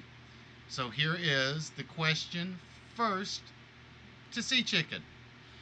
If you study seals and signet rings, which of the following are you studying? So Sea Chicken, it is very simple. Who do you think is not going to know this question? And you may challenge anyone that's still in the game. So just to warn you, if everybody wants to pick on Red, everybody can pick on Red. So you guys got to think a little strategy. Who knows it? Who doesn't know it? All right, so Sea Chicken says Alley. So Alley, this question is for you. You only get one choice. If you study seals and signet rings, which of the following are you studying? We have Ianu, Paleography, Costalogistics, or Sphregistics. And I think I said all 4 of those right. I was practicing because, like I said, I saw this question about 80,000 times today. If you study seals and signet rings, which of the following, Alley, are you studying? Ianu, Paleography, Costalogistics, or Sphregistics?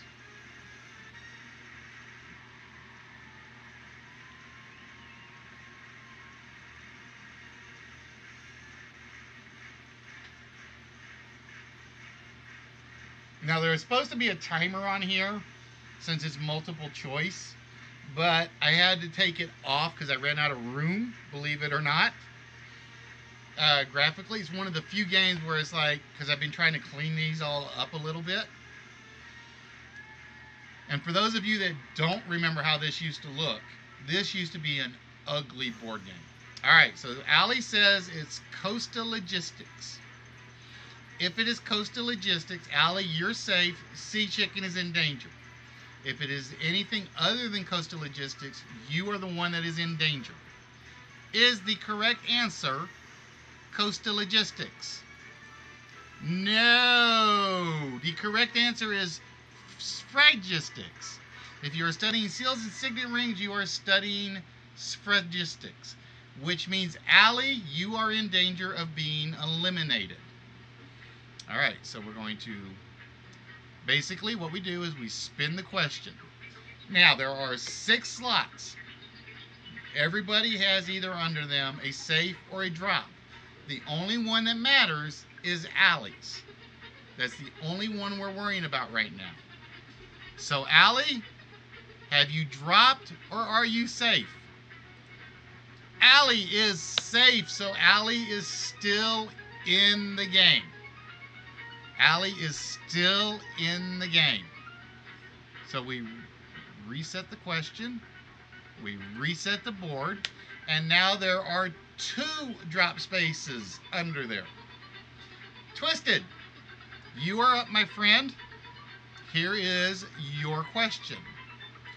Who wrote the penultimate book in the Old Testament of the King James Bible? Who wrote the penultimate book in the Old Testament of the King James Bible? So see, even if you get it wrong, you may still last in the game. I actually did this, and I played it so that the players got every question wrong, just to see how long it took for players to drop. The funny thing was, I got to 5 drop spaces twice. I got through 5 drop spaces twice before I actually dropped somebody each round.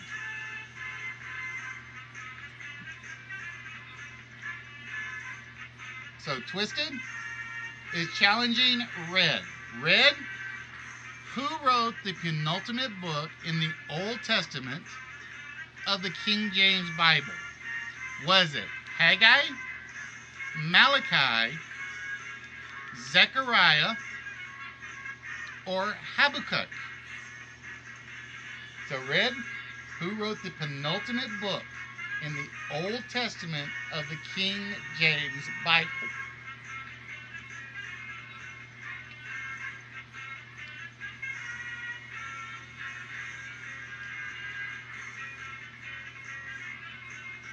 And ladies and gentlemen, for those of you that are joining us, welcome to Wits. We are the only live interactive game show, live from Twitch every Wednesday, every Saturday, where you are the contestants and you can actually win the prizes. So Red says the penultimate book was written by Malachi. Was the penultimate book written by Malachi? No, the penultimate book, which is the next to last book, was the book of Zechariah. Penultimate is the next to last. With Malachi is actually the last book in the Old Testament. Zechariah is the one right before it. So that means Red is in danger of being eliminated. Red, we are going to reveal behind all 6 players a safe spot. Oh, wait a minute. We goofed. Hold on. We got to reset that. We forgot to do the spin. There we go. We got to do a spin. I keep forgetting. That's why I have them in the order I have them. Red, 2 spaces, is still safe. Red still safe on the board. Now, just so you guys can see, it does do random. So again, I don't know who is safe. I don't know who is eliminated. So I'm guessing as much as you guys are. All right, Delvey, you are up, my dear. Who do you wish to challenge with this question. Which newspaper was it that had the words for various World War II D-Day operations in a crossword puzzle, resulting in pro-Axis accusations? Which newspaper was it that had the words for various World War II D-Day operations in it, resulting in pro-Axis accusations? Delve, who do you think does not know the answer to this question? All right, Lethal, you have been challenged. Lethal, here are your 4 choices. The London Times, the Daily Telegrapher, the Sunday Express, or News of the World. Those are all actually 4 legitimate British newspapers, just to let you guys know. So, Lethal, which newspaper was it that had the words for various World War II D-Day operations in it, result in a crossword puzzle, resulting in pro-Axis and spying accusations? Was it the London Times, the Daily Telegrapher, the Sunday Express, or News of the World? Hopefully Lethal didn't fall asleep on us either.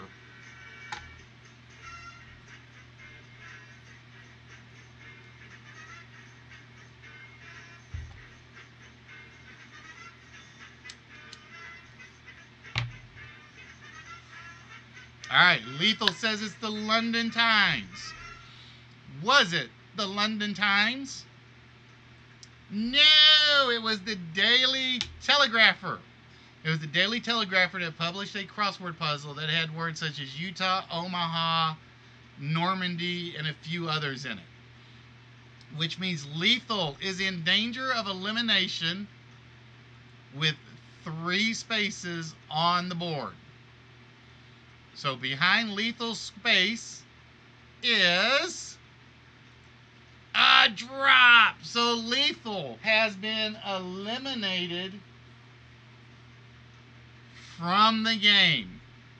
Lethal is out, which means we reset the board, we reset the counters, we go back to 1 space, and we erase Lethal's name from the board, or black him out. All right, Lethal, have yourself a good one, my friend. See, that's what he wanted. He wanted to lose so he could go play Fortnite again. All right, that means Allie, you are up. Allie, here is the question. If you were to write 1 nonillion on paper in numerical format, how many zeros would you put after the 1? If you were to write 1 nonillion on paper in numerical format, how many zeros would you put after the 1? See, now I'm starting to worry because Lethal's like, yay, I'm going away. I love you too, bro.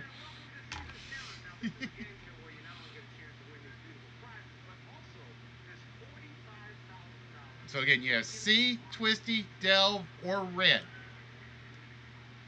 Who do you think does not know the answer to this question?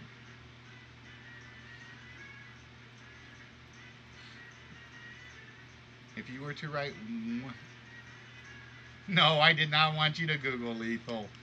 I'm giving you a hard time for the fun of it. You know that. It was just the yay part that kind of like, okay, what am I doing wrong?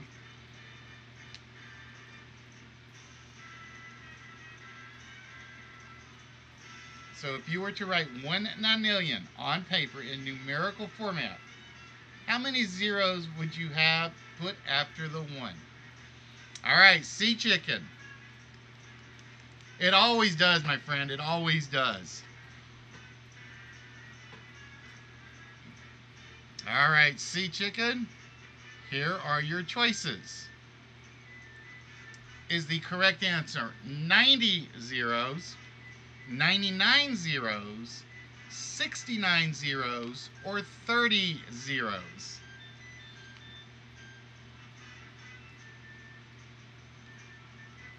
If you were to write 1 nonillion on paper in numerical format, how many zeros would you put after the 1?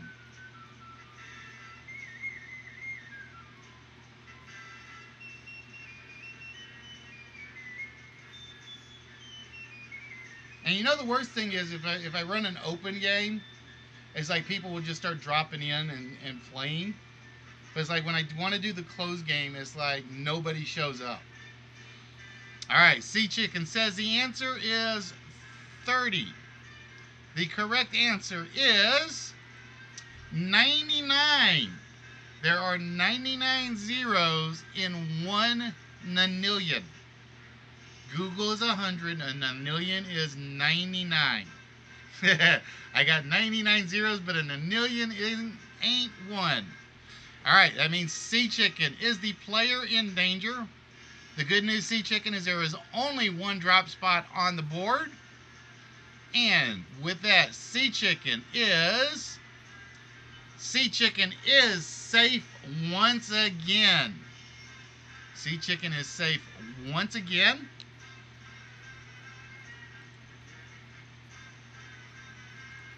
And that means the next question goes to Red. Red, Nightmares was a song by which 80s band? Who do you think does not know that? Sea Chicken, Twisty, Delve, or Allie? Nightmares was a song by which 1980s band?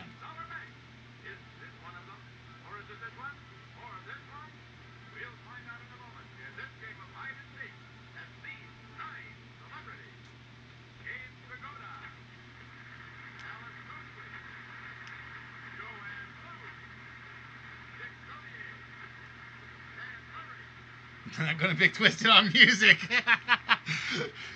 All right, Allie, you have been given the challenge. Here are your 4 choices. Was Nightmares performed by Culture Club, the Thompson Twins, Frankie Goes to Hollywood, or Flock of Seagulls?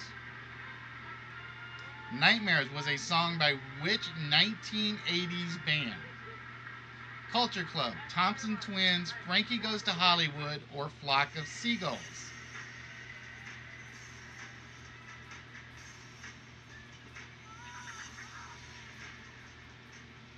Let me put it this way: it's getting so hard to get a crowd in on Saturday nights that I have considered moving the show back down hours.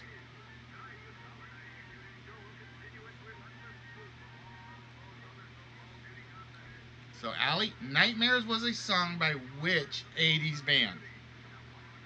Culture Club, Thompson Twins, Frankie Goes to Hollywood, or Flock of Seagulls?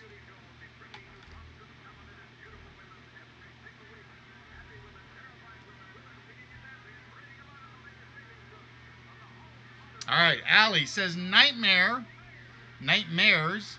was by the Thompson Twins. Was it the Thompson Twins? No, it was the Flock of Seagulls.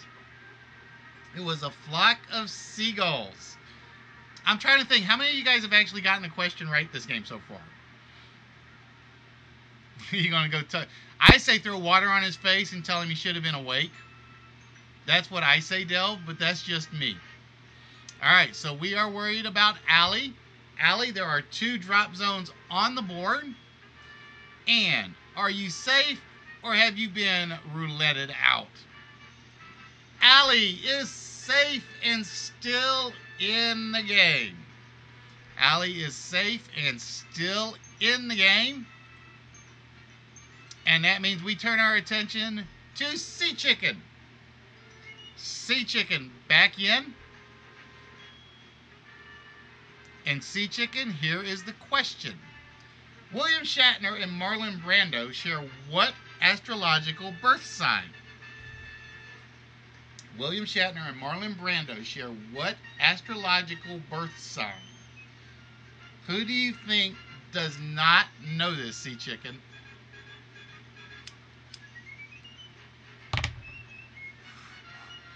But yeah, I'm serious, guys. It's like pulling teeth to get people to show up on Saturday nights. At times, that it's almost like I'm jealous of the people that have the streamers that jump in and volunteer to do it. All right, Twisty. Here are your four choices. William Shatner and Marlon Brando, do they share the astrological birth sign of the twins, the fish, the ram, or the virgin?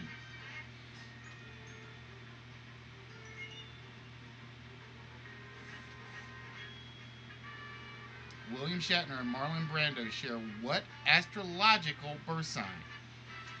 Is it the twins, the fish, the ram, or the virgin? What, you think I was going to give you the birth signs? Ah! That would have made that one too easy.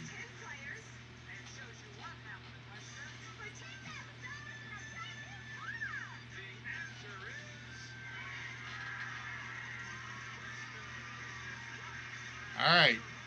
Twisty says William Shatner and Marlon Brando share Gemini or the twins? Do they share the Gemini birth symbol? No, they are both Aries, the ram. The virgin is actually Virgo, Twisted.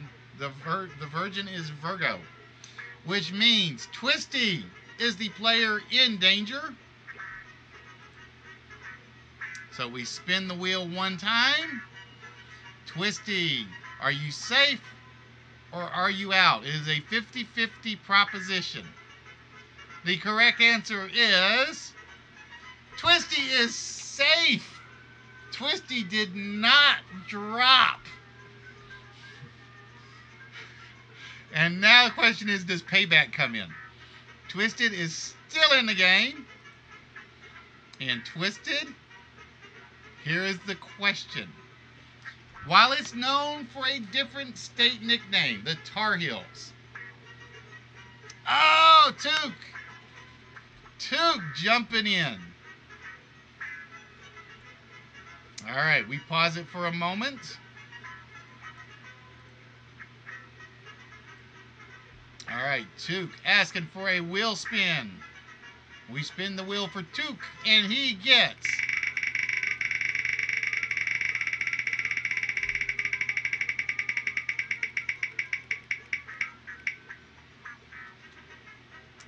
plus 50 whammies. Took getting a bonus tonight, which means we give him back his 50 and we give him 50 more.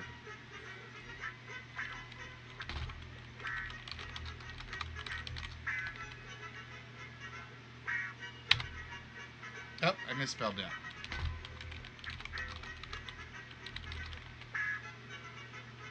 And hopefully it'll do what it's supposed to do. I will double check.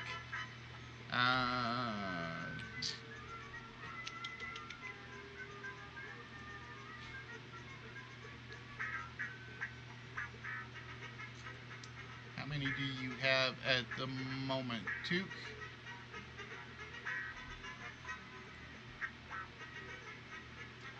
Took is at 10. Okay. So by the end of the if it's not screwed up by the end of the shortly, it should be at 110. I used the word should.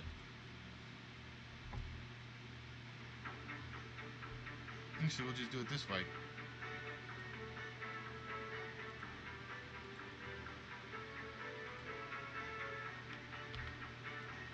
There we go. Now it's got you at 110 too.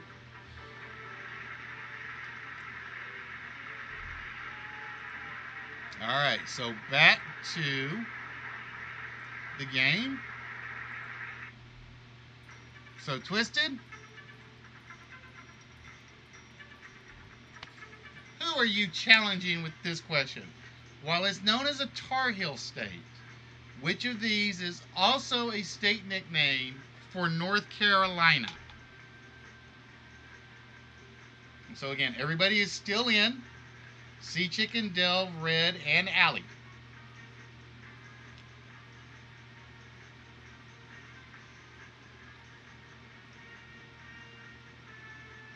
All right, Red, you have been challenged.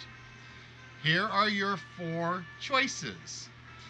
Is it also known as the wax state, the turpentine state, the lacquer state, or the varnish state? While it's known as the Tar Heel state, which of these is also a state nickname for North Carolina? Wax state, turpentine state, lacquer state, or varnish state?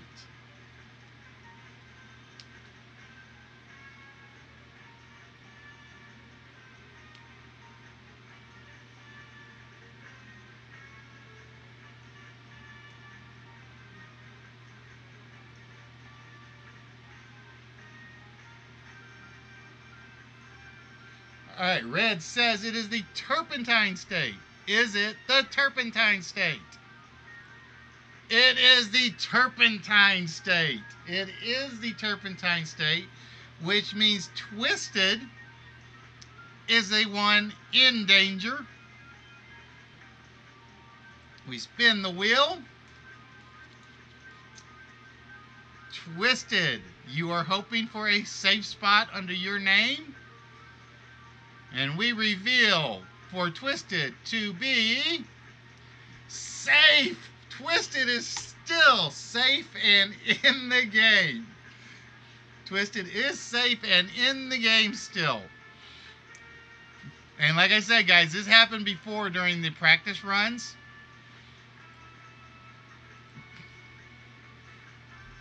Where literally I got through 5 like 3 or 4 times. All right, Delve. You are up, my dear. Here is your question. Which national park is the home of the General Grant tree, the last natural giant sequoia grove in the world, and the deepest canyon in the United States with a maximum depth of 8,200 feet? Delve, with that question, who do you think doesn't know the answer?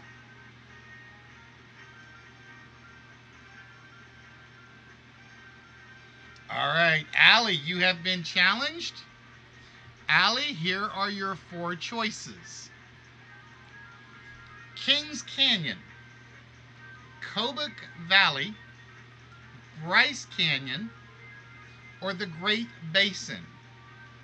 Which of those 4 national parks is the home of the General Grant tree, the last natural giant sequoia grove in the world, and the deepest canyon in the United States?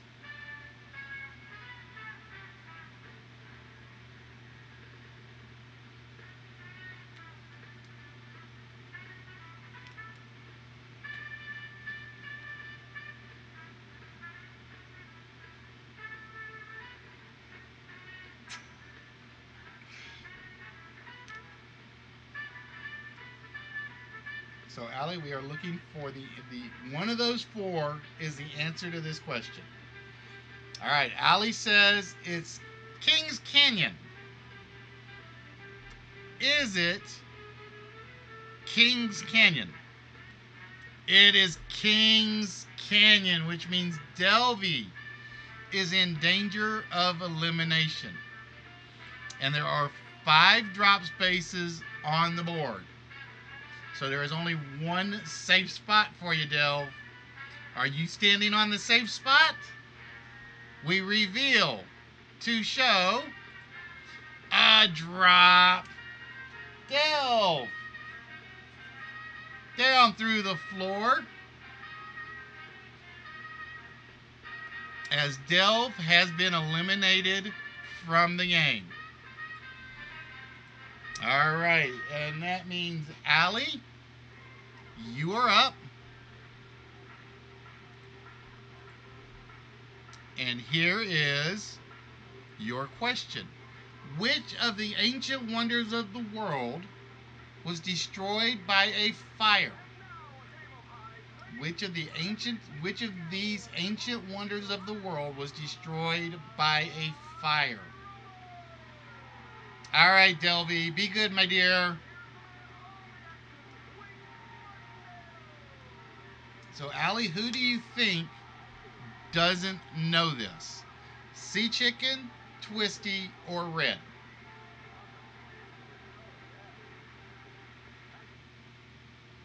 Which of these ancient wonders of the world was destroyed by a fire? Sea Chicken, Twisty, or Red? All right, Allie says Red doesn't know. All right, Red. Here are your four choices. Was it the Hanging Gardens of Babylon, the statue of Zeus, the Mausoleum of Mausoleus, or the Colossus of Rhodes? Which of those ancient wonders of the world was destroyed by fire?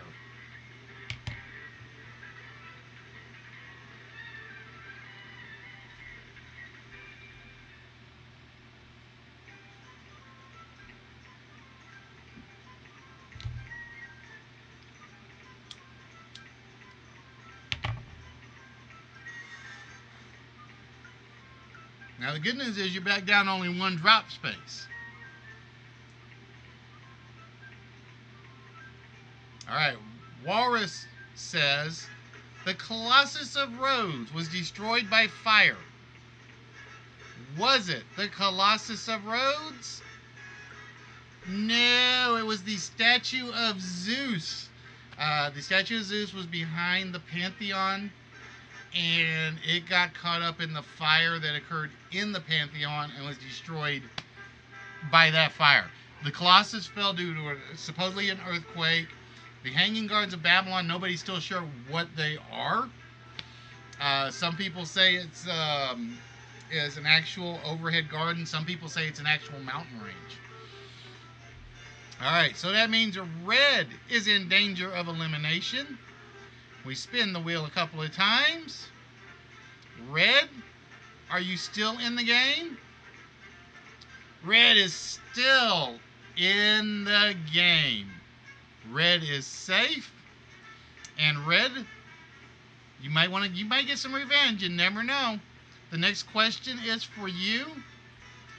Which of these prominent cities of the Roman Empire was located in modern Libya? Which of these prominent cities of the Roman Empire was located in modern Libya? So, Red, who do you think does not know this? Oh, Twisty has been challenged.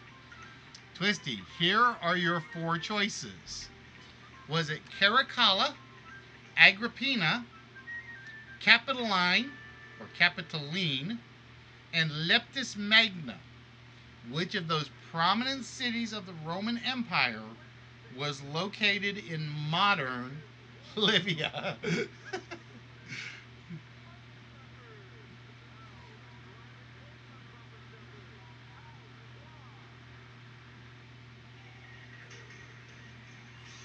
Which of these prominent cities of the Roman Empire was located in modern Libya?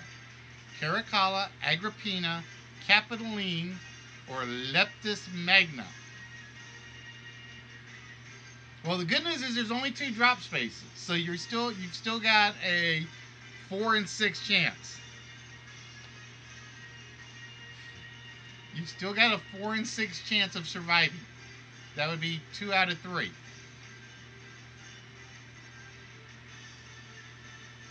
Even if you pick wrong. And you never know. Red got the one you threw at him right. You might get it right.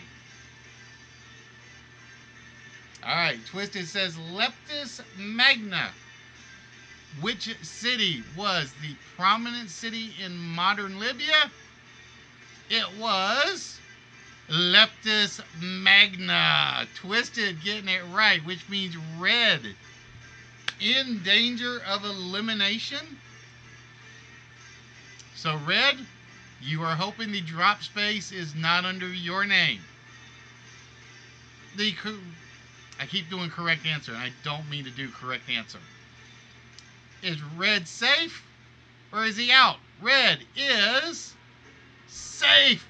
Red is still in the game.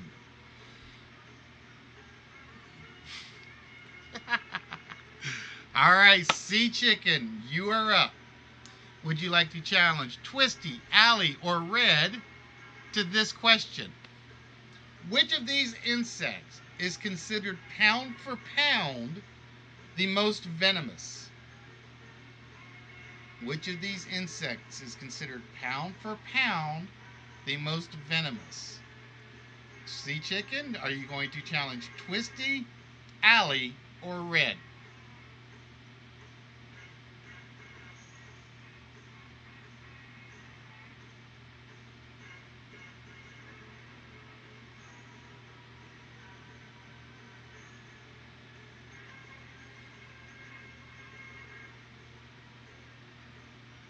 And again, ladies and gentlemen, welcome to List Wits, the one, the only live interactive game show where you guys are the players, the contestants, and you can win the prizes. All right, Twisty, you have been challenged again. Here are your 4 choices. Which of these insects is considered pound for pound the most venomous? The emerald jewel wasp, the flea, the harvester ant, or the dermisted beetle? Which of these insects is considered pound for pound the most venomous? The emerald jeweled wasp, the flea, the harvester ant, or the dermisted beetle?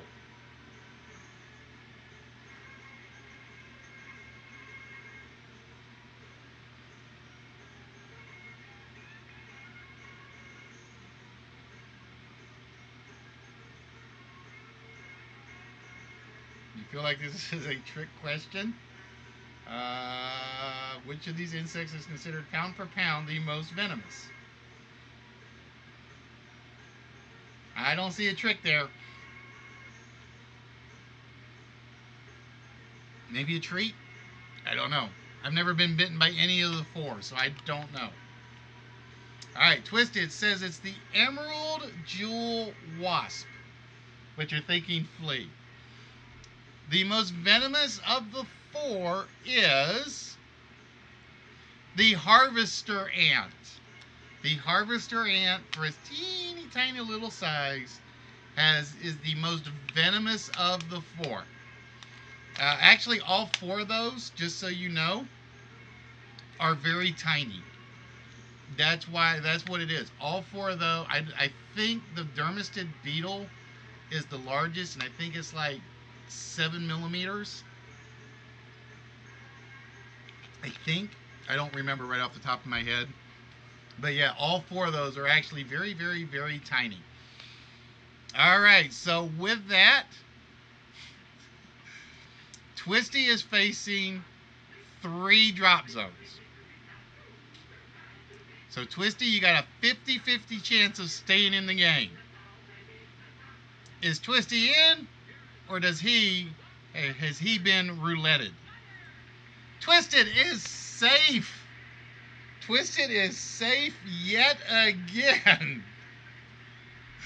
And we go to 4 drop zones. All right, Twisted. This question is for you to challenge.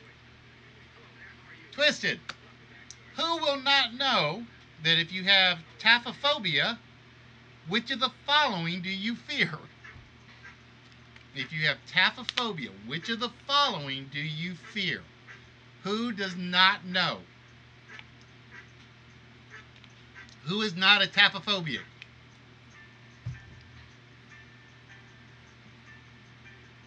Sea Chicken, Allie, or Red?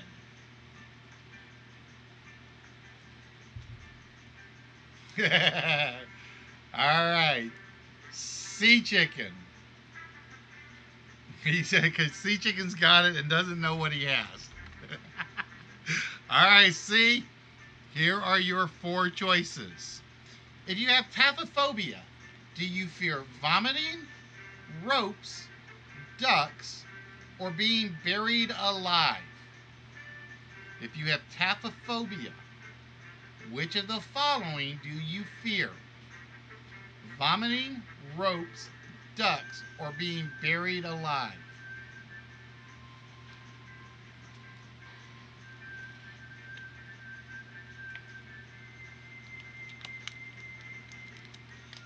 There are actually fears to all four of these, but only one is taphophobia.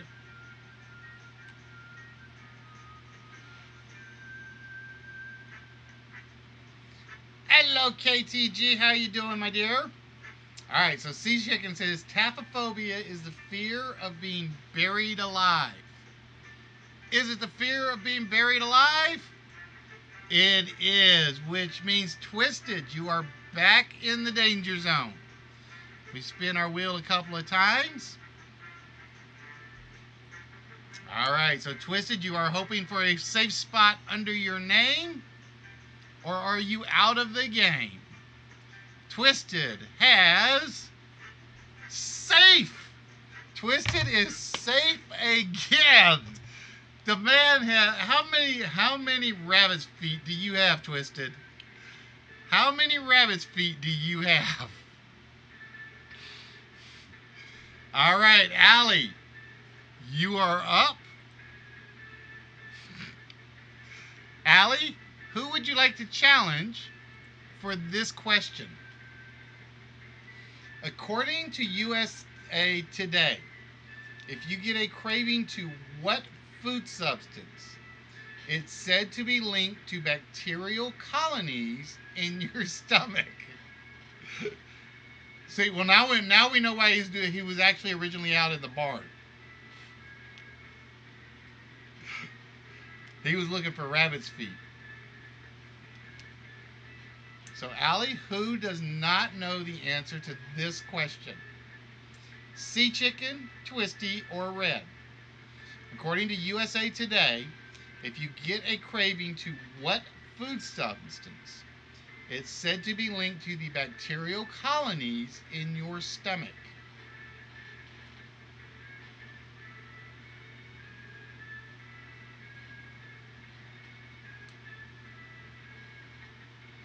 All right, Sea Chicken, you have been challenged. Your four choices are chocolate, strawberries, coffee, or sugar. According to USA Today, if you get a craving to which food substance, it's said to be linked to bacterial colonies in your stomach.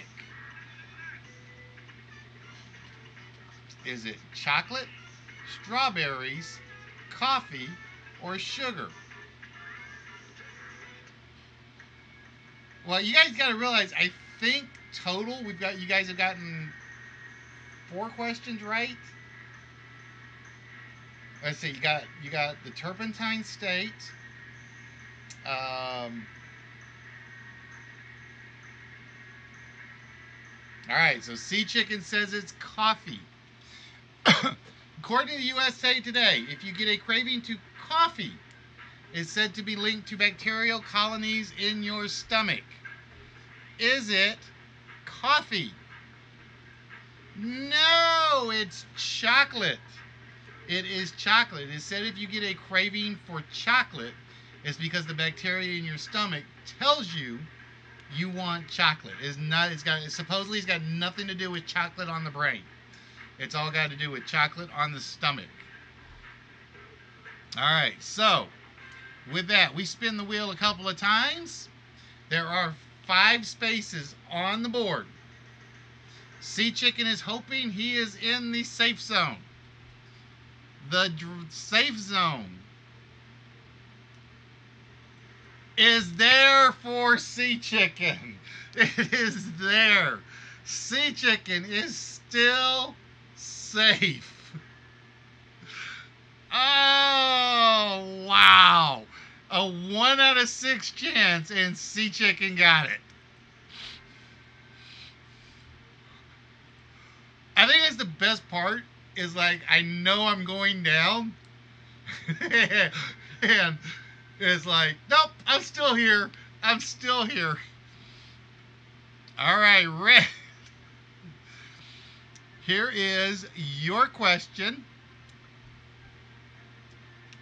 Which Soviet spy serving in Japan leaked info that Japan was not going to attack the Soviet Union in 1941 and has been called the best spy of all time by Tom Clancy and Ian Fleming? Which Soviet spy serving in Japan leaked info that Japan was not going to attack the Soviet Union in 1941 and has been called the best spy of all time by both Tom Clancy and Ian Fleming? All right, Allie, you have been challenged. Allie, here are your four choices. Was it Richard Sorge, Arkady Shevchenko, Lavrenti Beria, or Klaus Fuchs? And yes, I did say that name right. It is not what Twisted wants me to say it is. Which Soviet spy serving in Japan leaked info that Japan was not going to attack the Soviet Union in 1941 and has been called the best spy of all time by both Tom Clancy and Ian Fleming?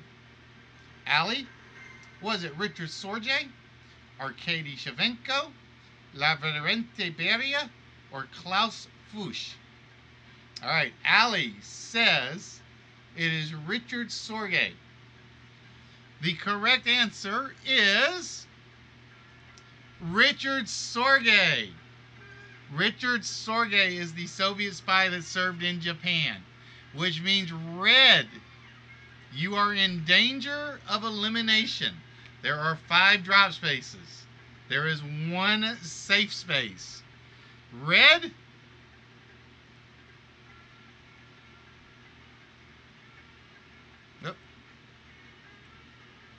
Red has been eliminated. Red Walrus through the floor. Say goodbye to Mr. Red Walrus. And with that, we reset it back down to 1 drop space. And he was executed by the Japanese, but not for a while. I don't remember how long it was, but I know he served for a very, very long time, even after that information got out. All right, so that means we are down to Sea Chicken, Twisty, and Allie. Sea Chicken, you are up, my friend. Here is the question. Travelogues. Joshua Slocum wrote a book based on his successful attempt to travel around the world solo in what mode of transportation? Sea Chicken, for this question, do you wish to challenge Twisty or Allie? Joshua Slocum wrote a book based on his successful attempt to travel around the world solo in what mode of transportation? Yeah, 30 years. I knew it was a while. Because even after he let the Soviets know, he was still there for, I think, another 6. I think, because he was a spy in Japan for a very long time. All right, Allie, you have been challenged. Allie, here are your 4 choices. Did Joshua Slocum write a book on his successful attempt to travel around the world via hitchhiking, solar glider, balloon, or sailboat?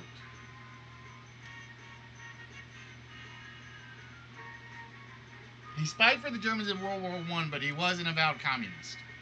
That much I remember. So, Allie, travelogues. Joshua Slocum wrote one. He wrote a book based on his successful attempt to travel around the world solo with what mode of transportation? Allie says the correct answer is the sailboat. Is it the sailboat? It is the sailboat. Joshua Slocum traveled around the world by himself in a sailboat, did it successfully, and wrote an entire book about it. Which means Sea Chicken is in danger of elimination, but there's only 1 drop spot, and so far nobody's been hit by a 1, but you never know. Is Sea Chicken going to break the record? Sea Chicken is safe. Sea Chicken still in the game. And Twisty, you are up. Again,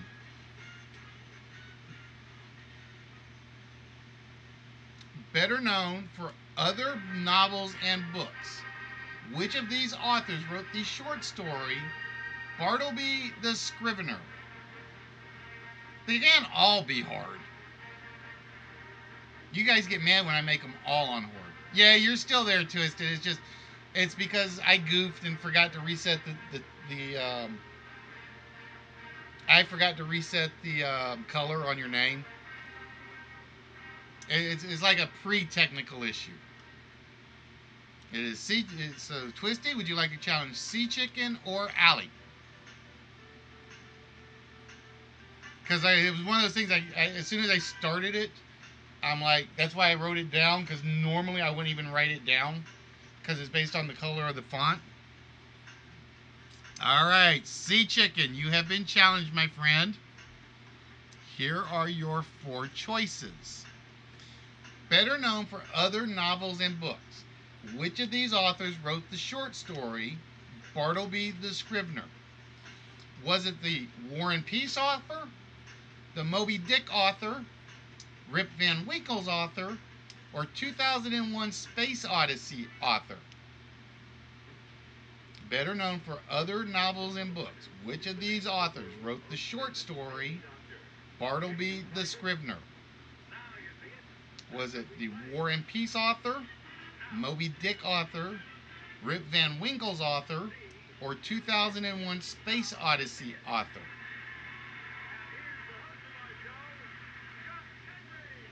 Who wrote Bartleby the Scrivener?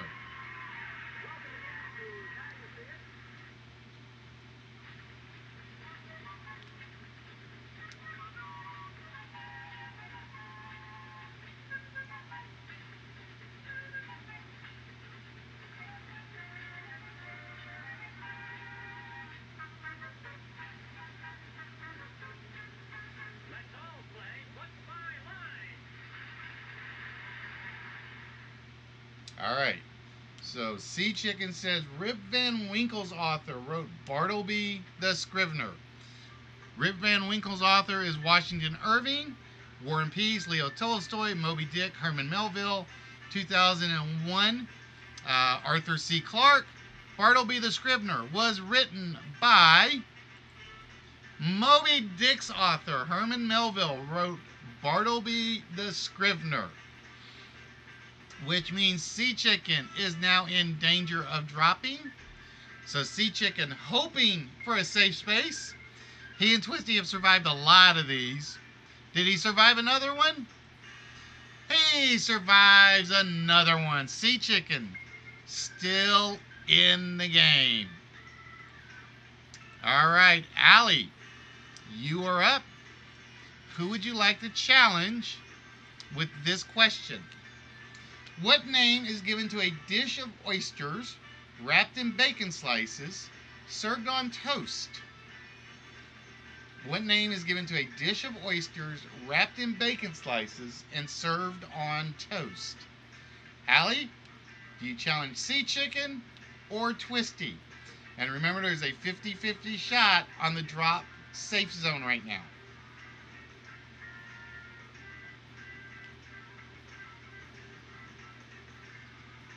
What name is given to a dish of oysters wrapped in bacon slices served on toast?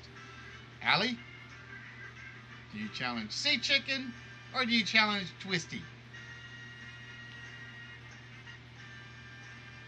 All right, Twisty, you have been challenged. Here are your 4 choices, Twisty. Is it known as Love in the Morning, Angels on Horseback, Devils on the Farm, or Sea Pigs? What name is given to a dish of oysters wrapped in bacon slices served on toast? Is it Love in the Morning, Angels on Horseback, Devils on the Farm, or Sea Pigs?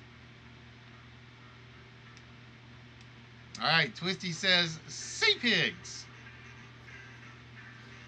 What name is given to a dish of oysters wrapped in bacon slices served on toast? They are known as angels on horseback. They are known as angels on horseback. I have no idea why. I would have assumed it was sea pigs or Love in the Morning. Although I can see devils on the farm. Angel, I don't get the angels on horseback, but that is what oysters in bacon slices served on toast is known as. All right, so Twisty, it is a 50-50 shot right now. Is Twisty safe, or do we wave him through the floor? Twisted is safe yet again. And another rabbit is crying because it is footless. Oh. All right, Sea Chicken. You are up, my friend. Sea Chicken, here is the question. Australian Felix Zemdegs holds the world record for solving the Rubik's Cube in how many seconds? Australian Felix Zemdegs holds the world record for solving the Rubik's Cube in how many seconds? Who doesn't know? Is it Twisted or is it Allie?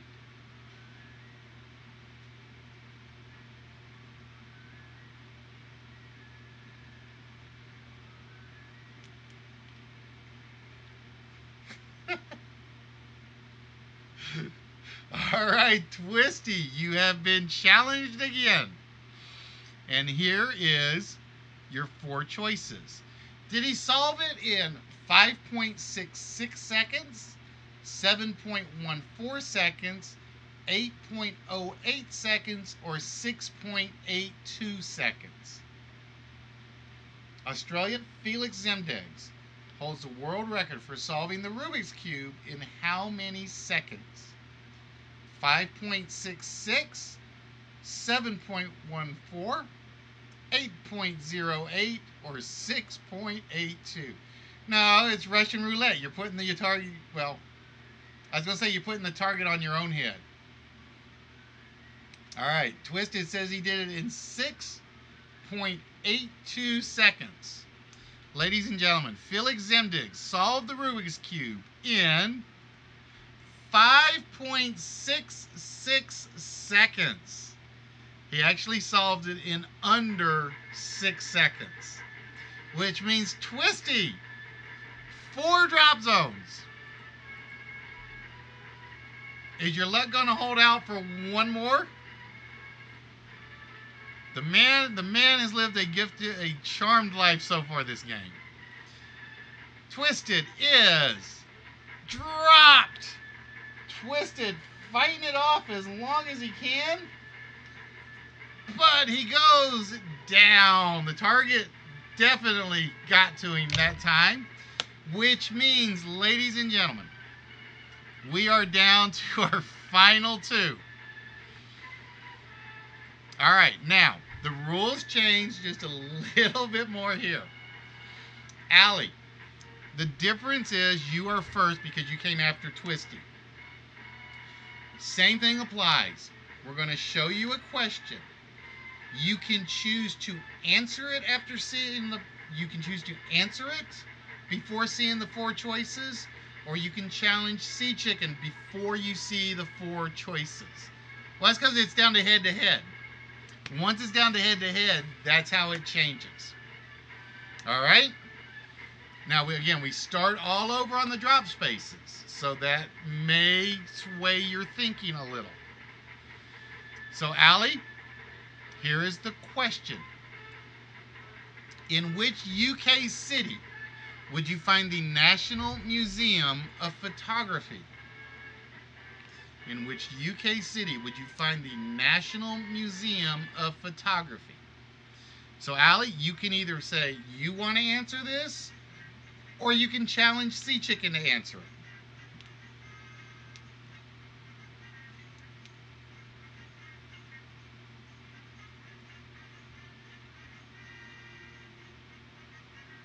And the principle works the same. If Allie keeps it and gets it right, Sea Chicken's in danger. If Allie keeps it, gets it wrong, Allie's in danger. If she passes it to Sea Chicken, it's the same thing. Sea Chicken gets it right, Sea Chicken's safe. Sea Chicken gets it wrong, Sea Chicken's in trouble. Or in danger. Let's put it that way. Alright, Allie says that she's going to answer this one. In which UK city would you find the National Museum of Photography? Would you find it in Dover, Bradford, Edinburgh, or Newcastle? In which UK city would you find the National Museum of Photography? Dover, Bradford, Edinburgh, or Newcastle?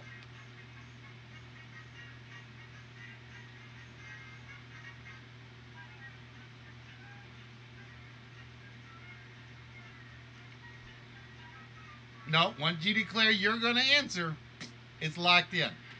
You thought it was going to be like London. Guarantee you that's what Allie thought it was going to be.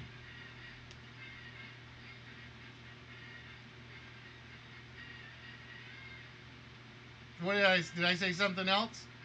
I don't know. I'm not paying attention. Do I ever pay attention to what I say? Sometimes. Always? No. All right. Allie going to answer. Allie says the UK city is in the UK city that holds the National Museum of Photography is in Bradford. Is it Bradford? It is indeed in Bradford, which means Sea Chicken is in danger without even answering one question. Sea Chicken, does the game continue?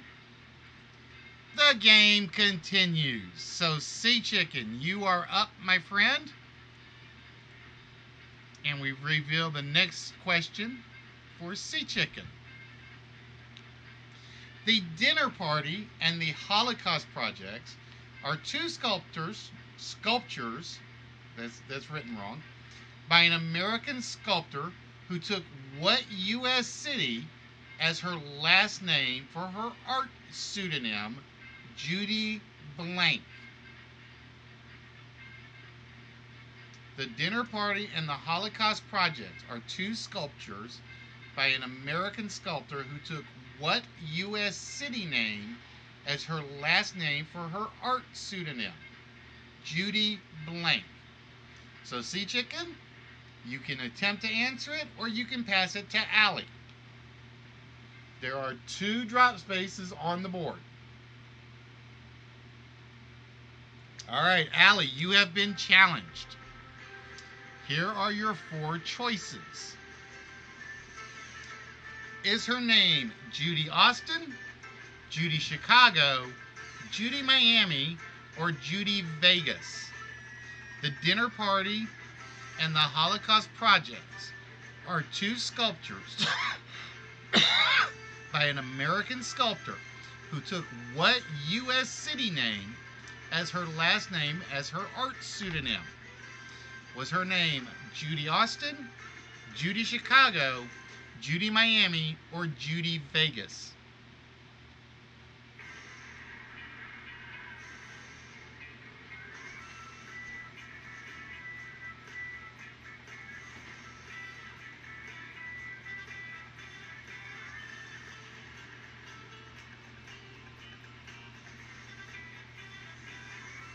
All right, Allie says her name was Judy Austin. Was it Judy Austin? No, her name was Judy. Her art pseudonym name was Judy Chicago. She took the name Judy Chicago.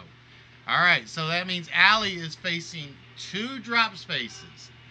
If either of the drop spaces are under Allie, Sea Chicken wins. We reveal to let Allie know that he is safe. Allie's still safe in the game. And with that, Allie is in control of the board. And Allie, it's a 50-50 shot here. The next question for you is, a group of beavers is known as a family. Which of these sea creatures are also known as a family when found in a group? A group of beavers are known as a family. Which of these sea creatures are also known as a family when found in a group? Allie, do you want to take this, or do you want to challenge Sea Chicken to answer?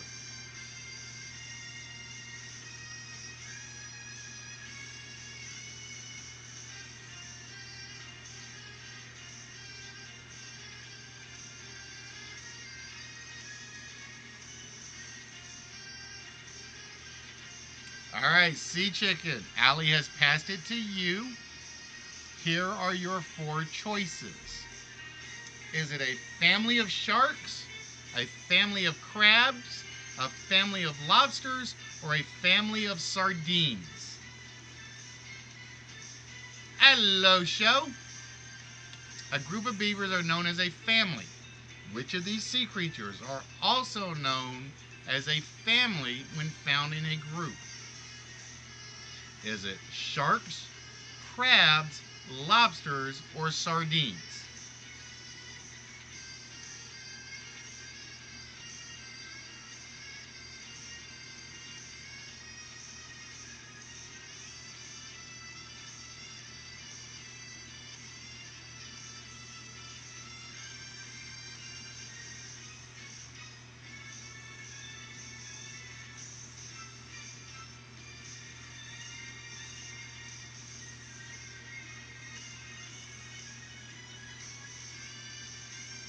Which of these four, when found in a group, is known as a family? All right, Sea Chicken says it is sardines. Is it a family of sardines? It is a family of sardines. Sardines are a family. Lobsters are a...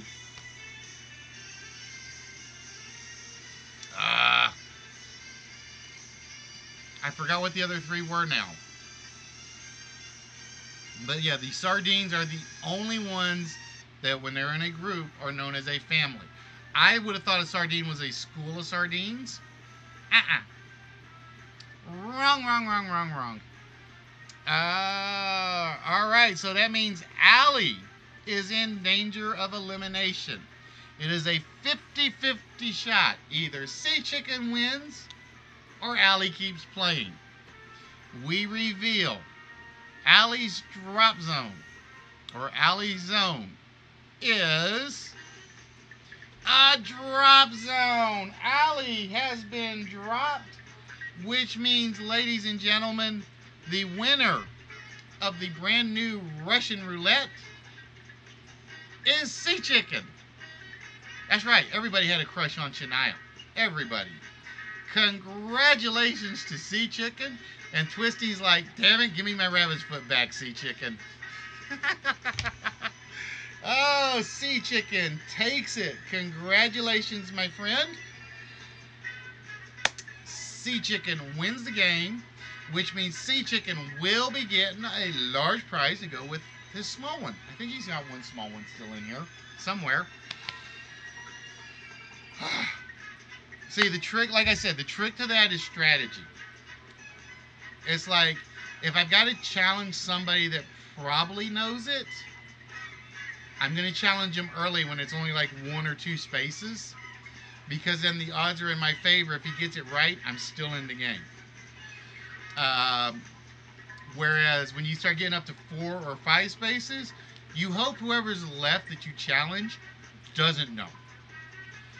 And then you might get lucky and say they miss it on an early one and hit a drop zone.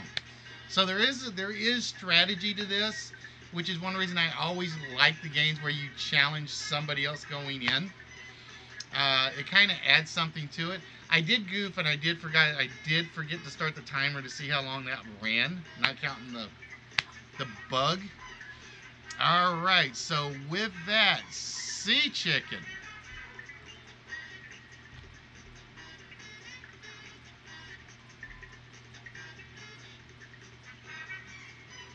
gets to choose a number between 1 and 178. Well, it gets really fun when you start realizing everybody's targeting a person. No, it's not a sty. There's another term for it. Maybe in Canada they're known as styes, but down here we got another name for it, and I can't remember what it is.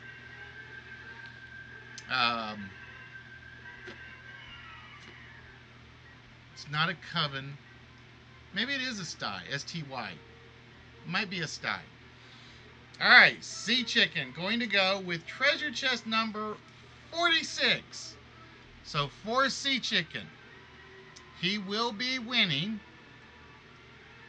the Witchblade Nottingham, which I have to remember where that one is.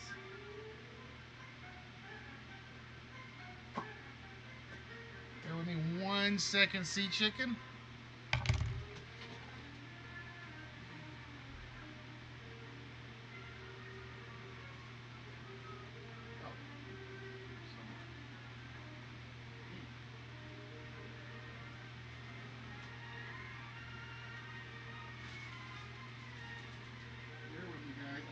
Find it.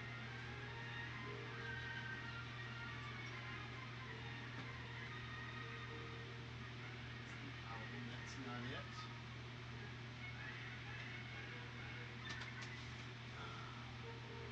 It's one of those that's buried in there. It's one of those that's buried again, and I got to remember where it's buried.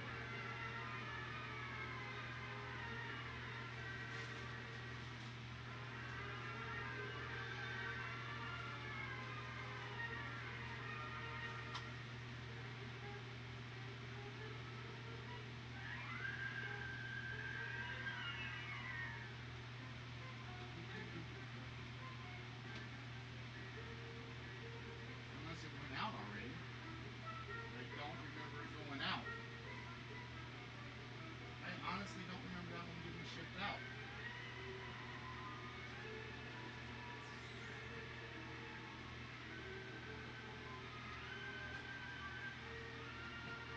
I hate it when this happens. I really hate it when this happens.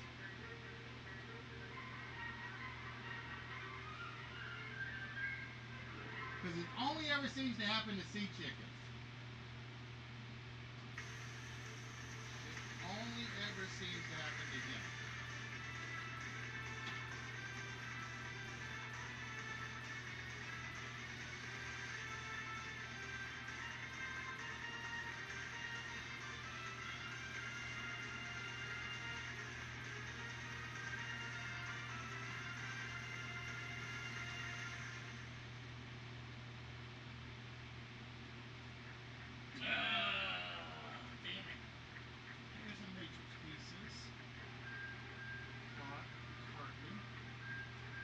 Not where I thought it would be hidden.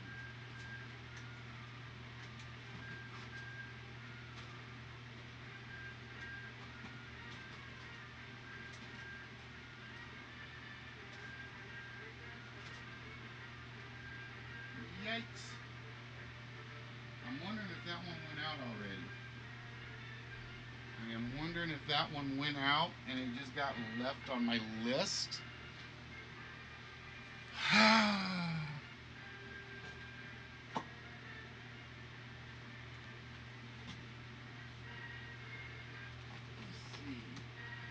Animal house, animal house, animal house, animal house.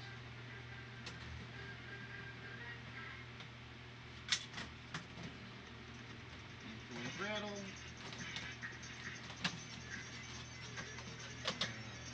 Pirates.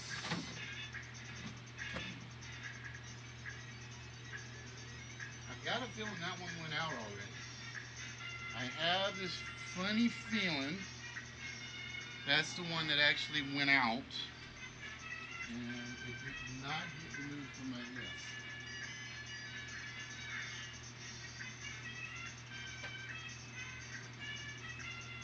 Oh, there we go. We found him. He was buried. He says Nottingham. From one of the all-time great independent comics for Mr. Sea Chicken. It is, whoops, let's get over to the webcam. Da, da, da, da. Webcam, webcam, webcam, there we go. It is the Nottingham Witchblade figure. It's like one of the only two I have left. Ironically, normally when you get these or find these, it's the females. This happens to be the only male one I think I have. I think this is the only male one that I have ever had. The other one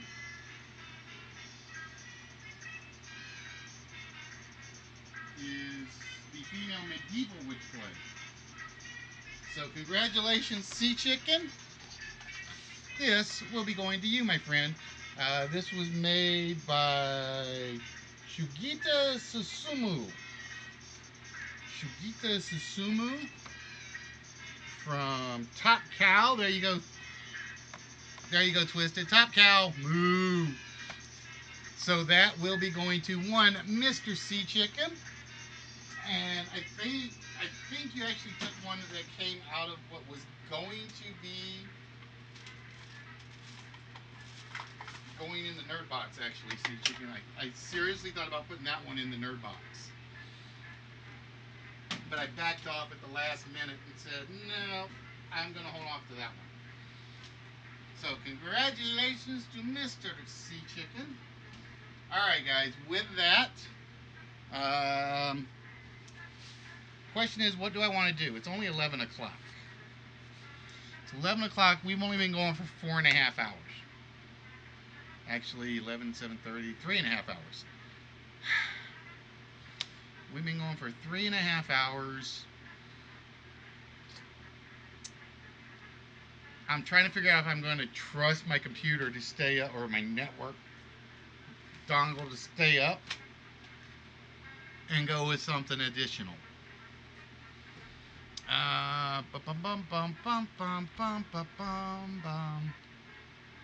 Because I just kind of want to do something extra, but I don't know what I want to do. Let me think about this for a minute. Anybody have anything they're interested in playing? Toon, if you are, I still haven't heard from Toon. Toon, if you are still here, dude, you still have a vault shot.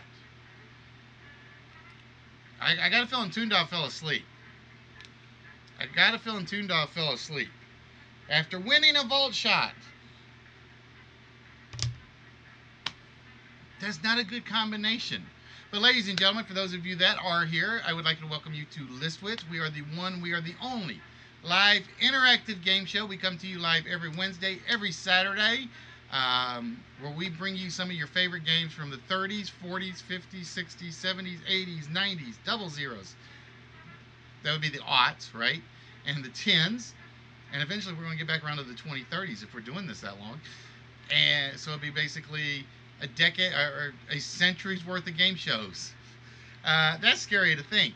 And we bring you game shows from the US, UK, Japan, Canada, Australia, France, Netherlands, Russia, like we did tonight. For those of you that don't know, Russian roulette was actually started in Russia, and it got adapted over to the United States after a while, and it's a lot of fun. So I hope you guys actually enjoy that game. That is, like I said, that's one I pretty much spent most of the day working on today, getting it finalized. So, while we're doing that, bear with me 1 minute. I gotta check something.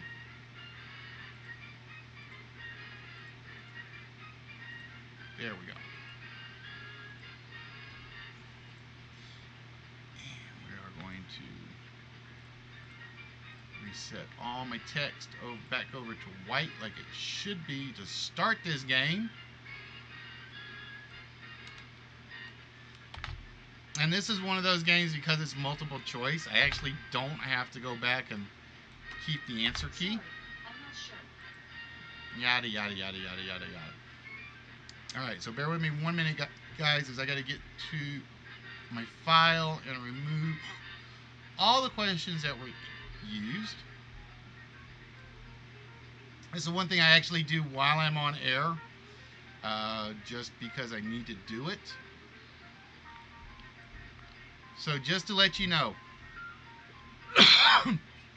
for that game, 1, 2, 3, 4, 5.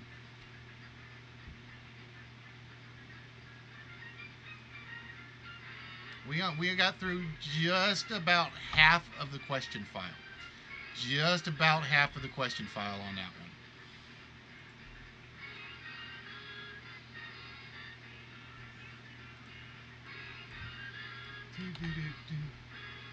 Alright, bear with me guys, as like I said, I have to do one thing after every game on this one for cleanup. Because I do have to go in and reset the texts. Alright guys, so question is, do I pull out a big non-prize game? I'm thinking I can pull out a big non-prize game just to do it. And maybe give out some bonus whammies along the way. Because I don't want to do another list tonight. I don't want to do another list. I want to do something... I want to do something trivial based.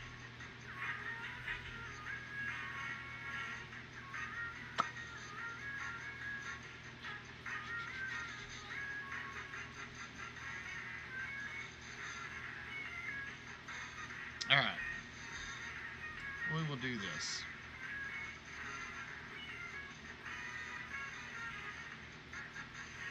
Just because we have not played this in forever.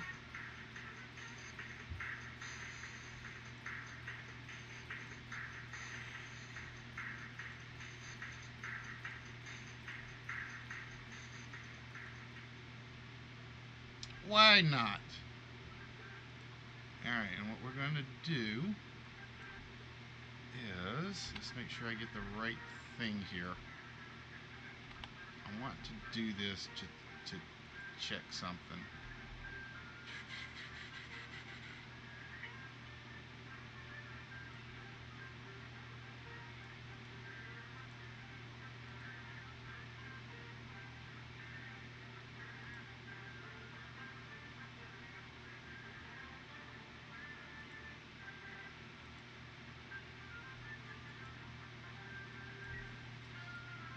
I don't think it will take this long to do this, but we're going to put that on there just so we have it.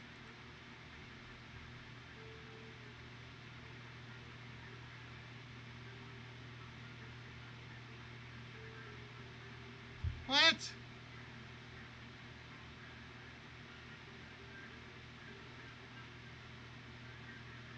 Okay, you lost me. You guys lost me.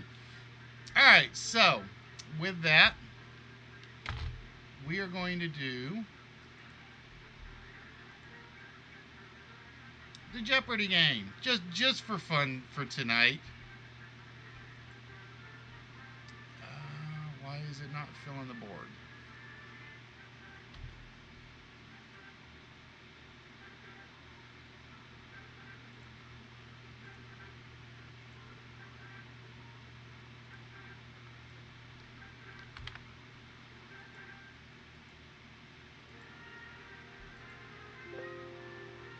Oh, that's why.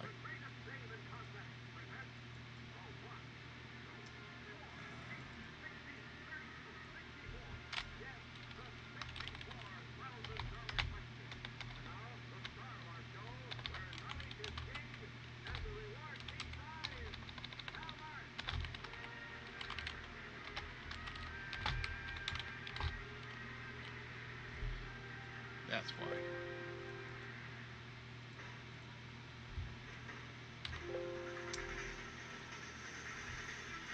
Because I erased a command I should not have been erasing.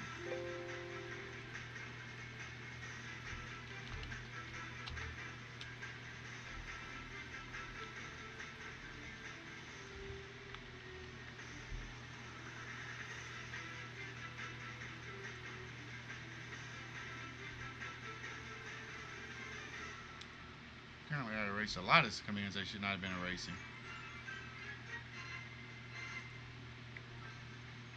Alright, ladies and gentlemen, with that, this is a non-prize board. It is the game of Jeopardy, ladies and gentlemen, and the rules are very, very, very simple. All answers must be in the form of a question. Failure to answer in the form of a question means it will not be counted. This is open to the entire channel. And let me go get my questions file so I have it ready. So with that, Sea Chicken won the last game. Sea Chicken, I'm going to let you choose the category and the amount for the first space on the board.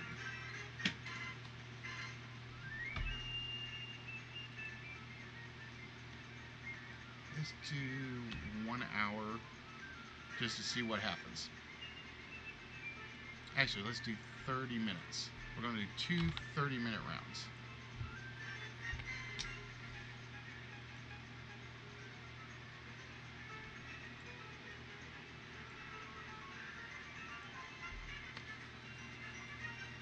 So, Sea Chicken, whenever you are ready, you get first choice.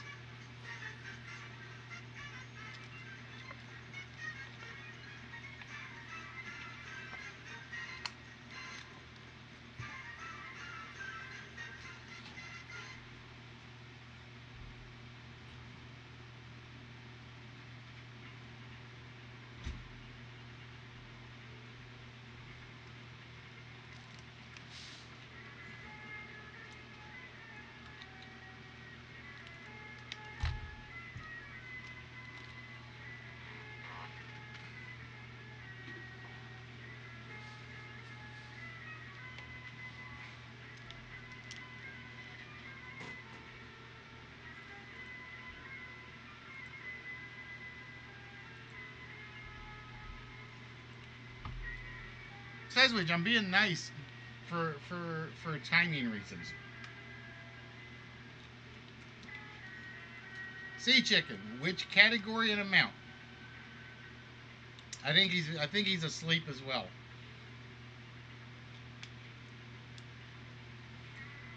All right, cartoons for 200 to start things off. And it is right off the bat the Daily Double. Wow.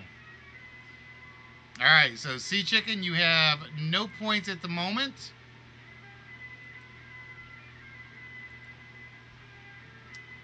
You should not have done that. 30-0-0. Right off the bat. 30. What the hell? Hold on. 30, 0,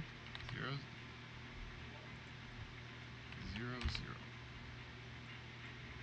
That's weird.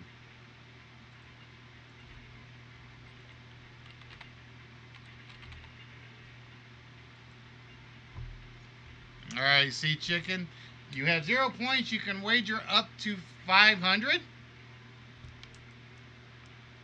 I know, I'm just giving you a hard time a little, my friend. You can wage up to 500.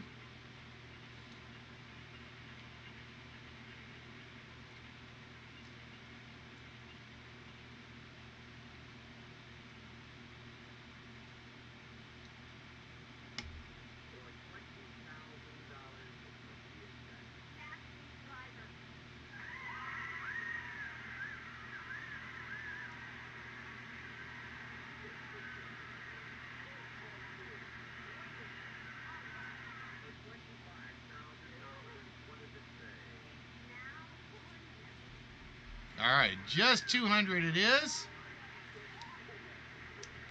The appropriately named Pepe Le Pew is this animal. The appropriately named Pepe Le Pew is this animal.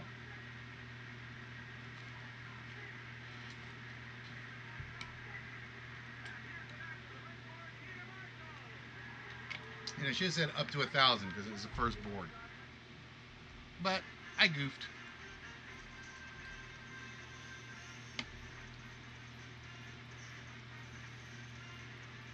The appropriately named Pepe Le Pew.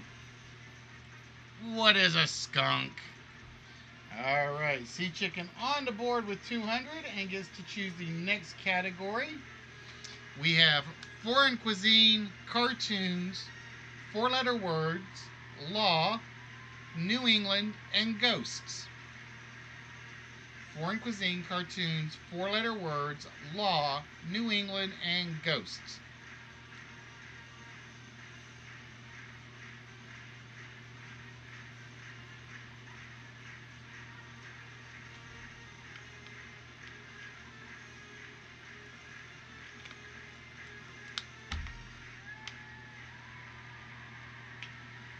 Four-letter words, 200, 400, 600, 800, or 1,000. Sea Chicken.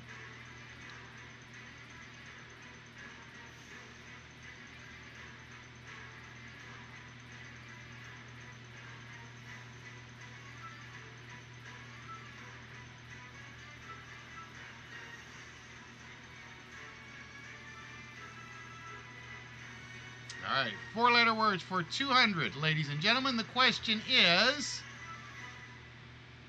a Marine Corps camp or appropriate footwear for one. A Marine Corps camp or appropriate footwear for one.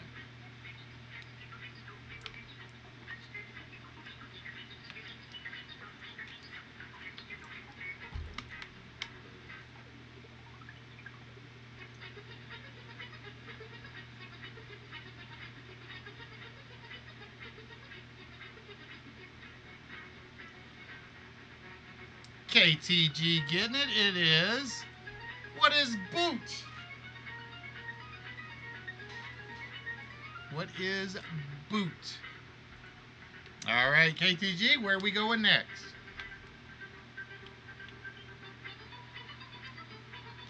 Again, we got foreign cuisine, cartoons, four-letter words, law, New England, or ghost.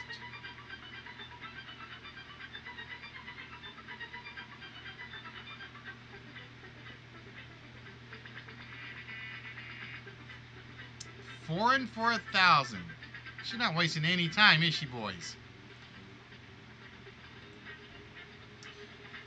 Tropical fruit called the fruit of India is the main ingredient in a popular chutney.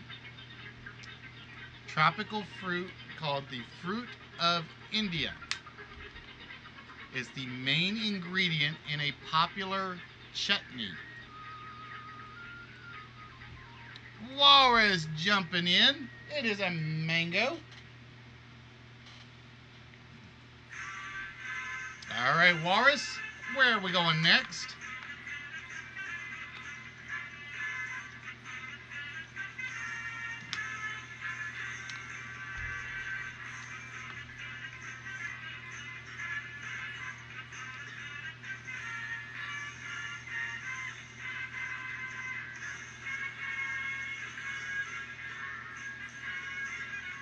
Foreign cuisine for 200.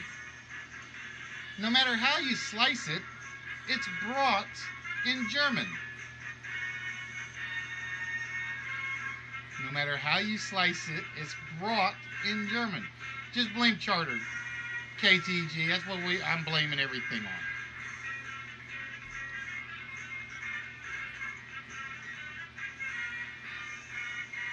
Nope, not sausage. KTG stealing it is bread. It was B-R-O-T, not B-R-A-T. Brot.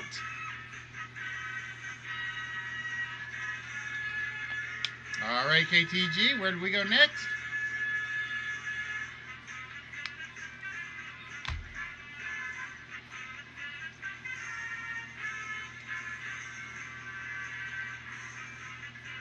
So again, we have foreign cuisine, cartoons, foreign cuisine for 8. The distinctive starchy ingredient in Chinese dishes with Maine in the name. The distinctive starchy ingredient in Chinese dishes with Maine in the name. Walrus wasting no time. It is noodles. It is noodles. If you have noodles in it, it is called Maine. All right, Walrus, where are we going next?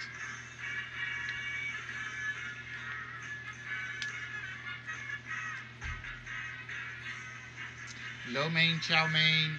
I don't know. Somebody help me out. I know there's other ones I can't remember. Foreign cuisine for four. From the Latin meaning to serve, it's the soup that starts an Italian meal. From the Latin meaning to serve, it's the soup that starts an Italian meal.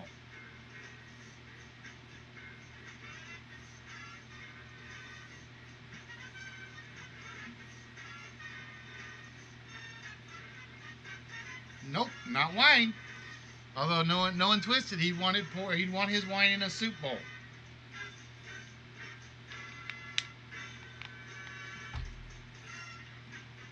From the Latin meaning to serve, it's the soup that starts an Italian meal.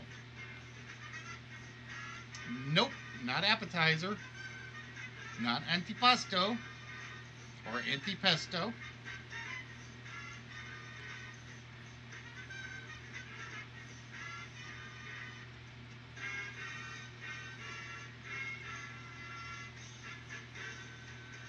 From the Latin meaning to serve is the soup that starts an Italian meal.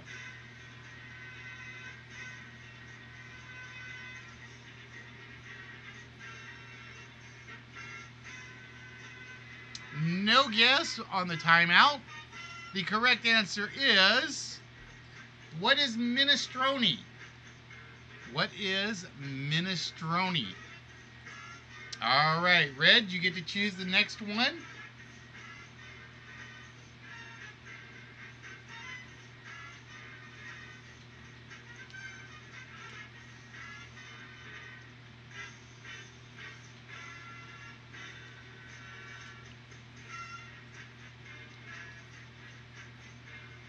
No, my gut's over here. All right, Red going to clean out foreign cuisine for 6.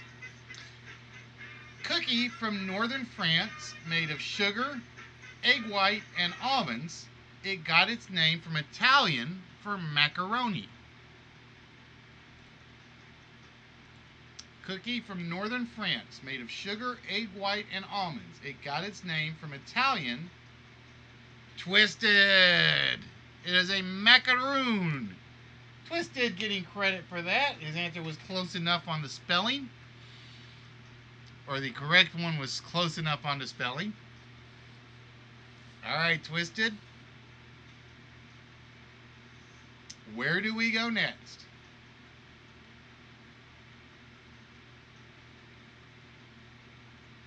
So we have cartoons, 4-letter words, law, New England, and ghosts.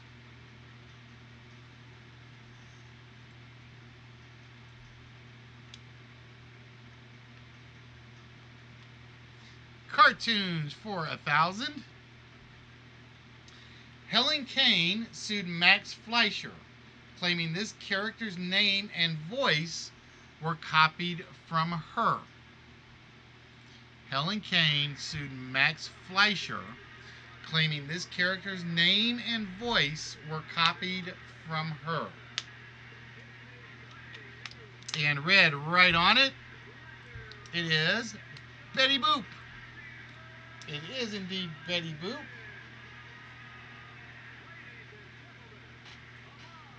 And my pen is dying. Give me a minute, guys. There it is. Use the other one. All right, Red. Where to next? Red, cartoons for 4. This superhero was originally called Super Mouse. this superhero was originally called Super Mouse?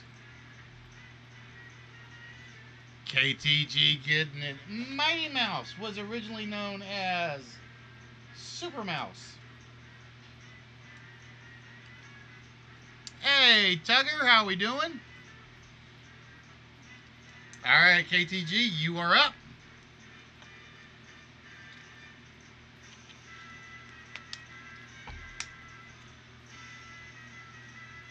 So we got cartoons, four-letter words, law, New England, and ghost.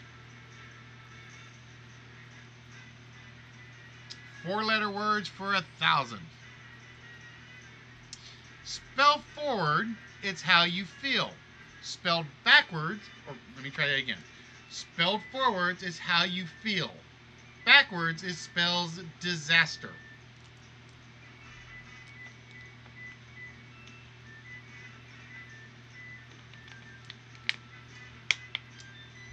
Nope. Not doom. Not live. Oh, there you go, Walrus. It is what is mood.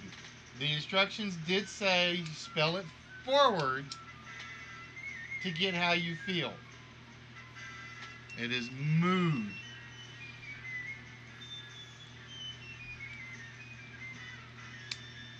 Evil spells disaster, but you do not feel by live.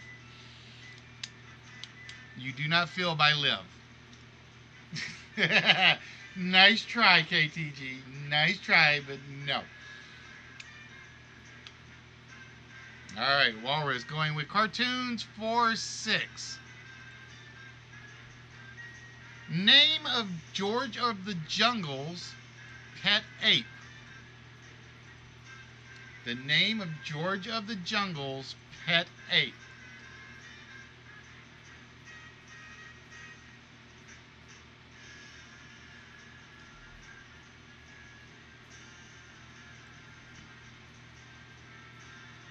Nope, not Gonzo.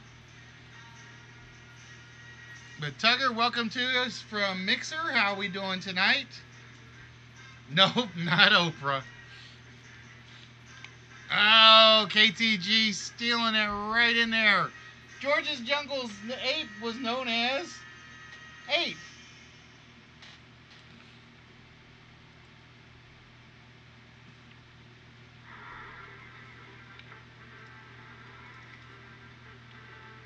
All right, KTG, where do we go next?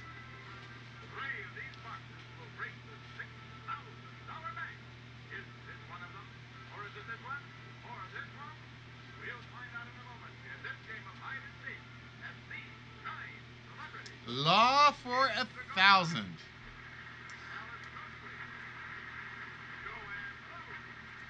The specific purpose stated in the Second Amendment for the right to bear arms. The specific purpose stated in the Second Amendment for the right to bear arms.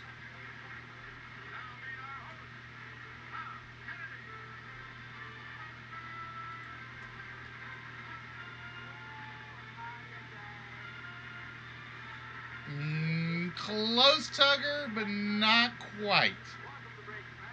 Nope. Not the right to... You guys are like right there. You guys are right there. When I put specific, you got to come up with the exact working. The specific purpose stated in the Second Amendment for right to bear arms is for the furnishment of a militia. Tugger, you were close. I was wanting to give it to you, but the way I had that one worded, I could not give that one to you. It specifically says in the Constitution that it is for the furnishment of a militia.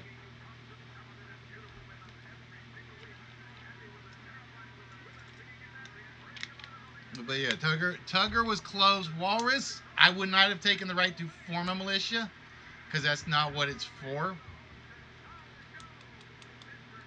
And if I hadn't have said specific, I probably would have said, I would have done take up.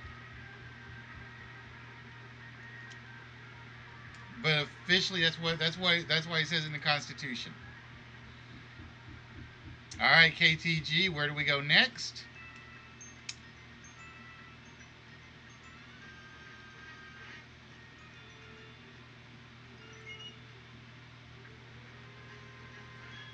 New England for 1,000. Sikorsky built first one-rotor helicopter in this state, which still makes the most helicopters. Sikorsky built his first one-rotor helicopter in this state, which still makes the most helicopters.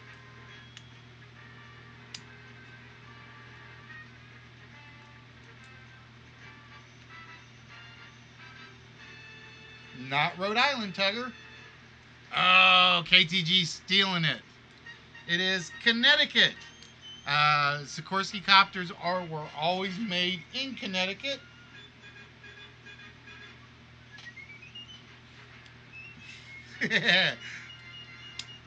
I'm still trying to figure out how New England is a state twisted.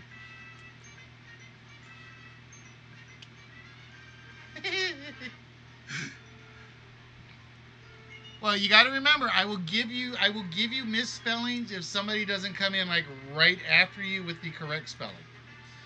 So it's basically if you spell it wrong, you just hope nobody else guesses.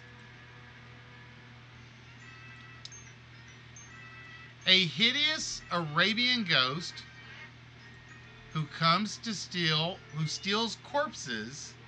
It's come to mean any grave robber. A hideous Arabian ghost who steals corpses. It's come to mean any grave robber. It is indeed a ghoul. I did not know it was actually Arabian. I thought ghouls were Mongolian.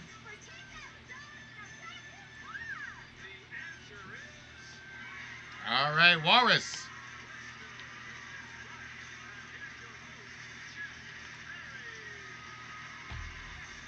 Where do we go, Walrus?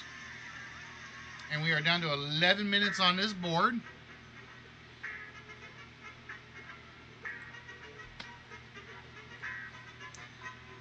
Though he never married, Paramount's Popeye had this many nephews who all looked just like him.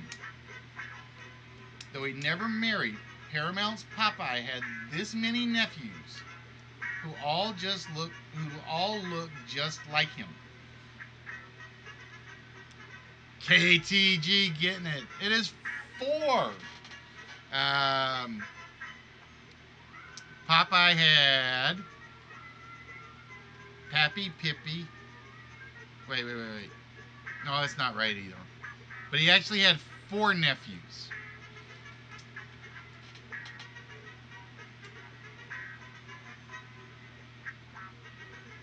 Popeye, Pipeye, and Pepeye. Thank you. Peepeye. That's the one I was trying to think of. Now, I don't think one was Poopeye. Maybe it was Poopeye. Popeye, Pipeye, Peepeye.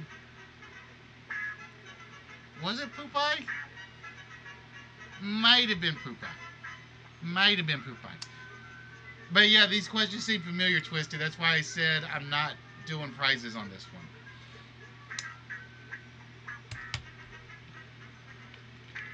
Plus, it gives me a reason to, like, delete them.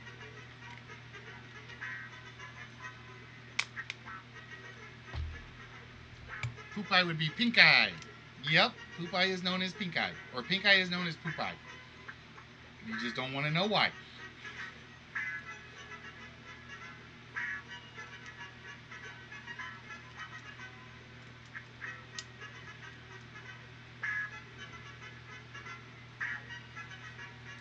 Four-letter words for 400.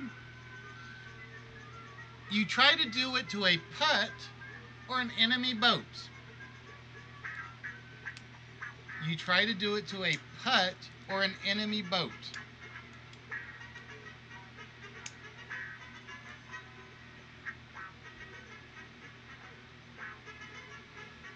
Walrus getting it.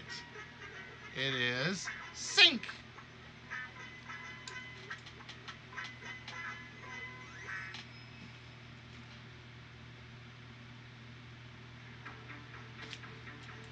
You know, Walrus stealing all them those early big numbers you guys picked is making a big difference right now. All right, Walrus. Tugger, just remember, you still have to put the answers in the form of a question. It's whatever comes up on my screen first, Tugger. It's whatever comes up on my screen first. 4 letters for 6.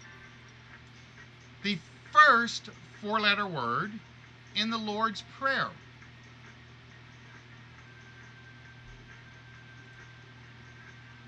The first 4-letter word in the Lord's Prayer.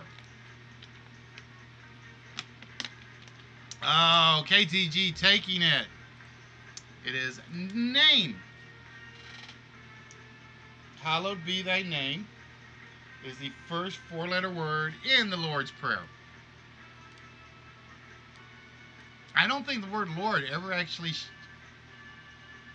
Our Father who art in heaven, hallowed be thy name. Thy kingdom come, thy will be done on earth as in heaven. Give us this day our daily bread. I don't think the word Lord ever actually shows up in the Lord's Prayer. I don't think.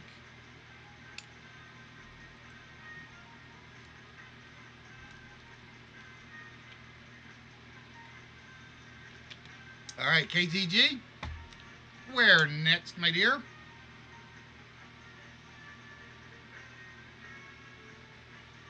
Words for 8. The 9th letter in the Greek alphabet is come to mean a small amount. The 9th letter in the Greek alphabet is come to mean a small amount.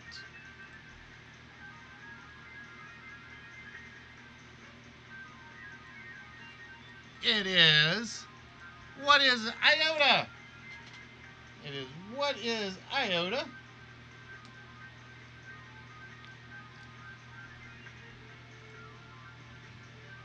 Ah, you were there on that one, Tugger. She just beat you to it. All right, KTG. We have law, New England, and ghost.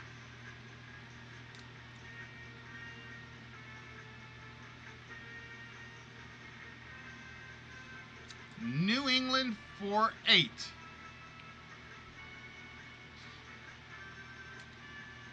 In 64, it became the first in the nation to have the state lottery.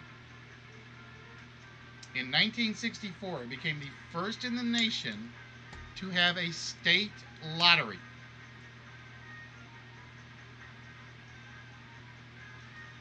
Walrus getting it. It is New Hampshire. New Hampshire did it in 64, and I think New York followed, then Pennsylvania followed. I think.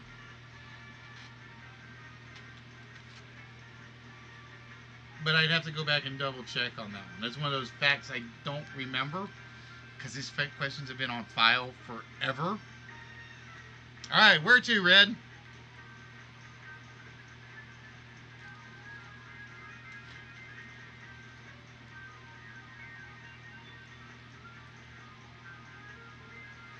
Ghost for 2.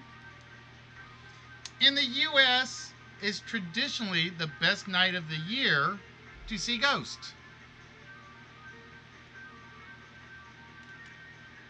In the U.S., is traditionally the best night of the year to see Ghost. An easy one. Halloween.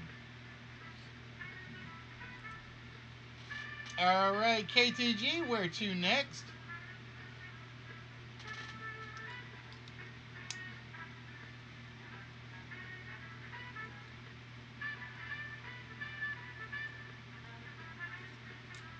Ghost for 8. The Shakespearean monarch visited by 11 ghosts of his victims before the Battle of Bosworth Field. The Shakespearean monarch visited by 11 ghosts of his victims before the Battle of Bosworth Field.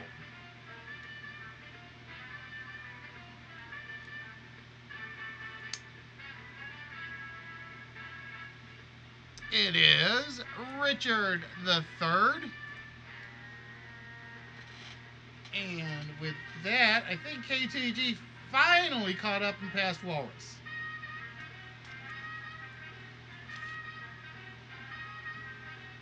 KTG finally passing Walrus on the board. All right, law for 8. The Supreme Court said electrocuting someone again after the chair failed once is not this.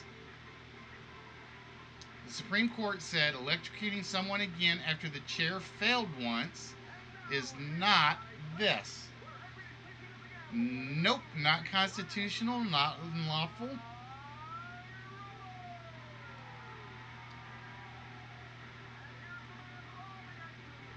Not illegal. The Supreme Court said electrocuting someone again after the chair failed once was not this. Nope, not legal. Not what we're looking for.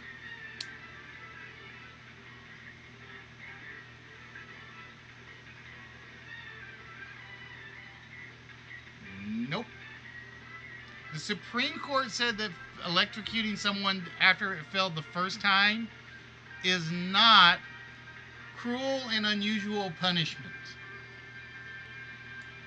The Supreme Court decision said it was not considered cruel and unusual punishment to electrocute someone twice if the chair failed the first time. All right, KTG, where do we go next?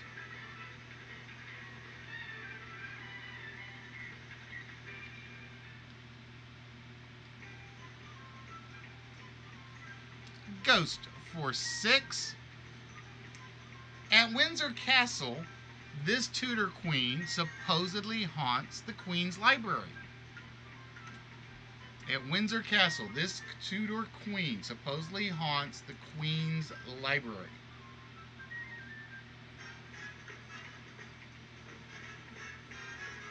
Nope, not Queen Mary. It is Queen Elizabeth I. And with that, Twisty steals some points from KTG and Walrus.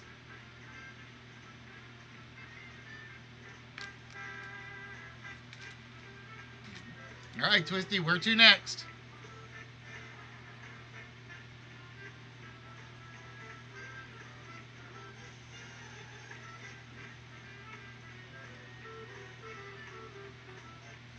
Law for 6.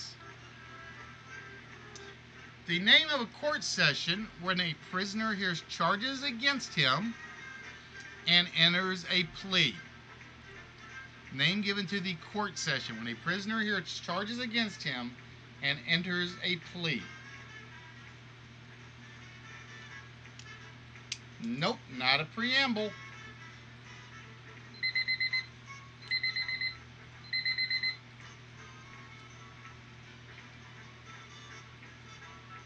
Is an arraignment.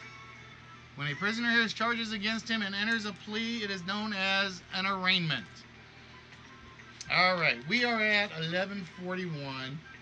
I think this is a point where we're going to wrap it up tonight. Hey, Silent, what's good?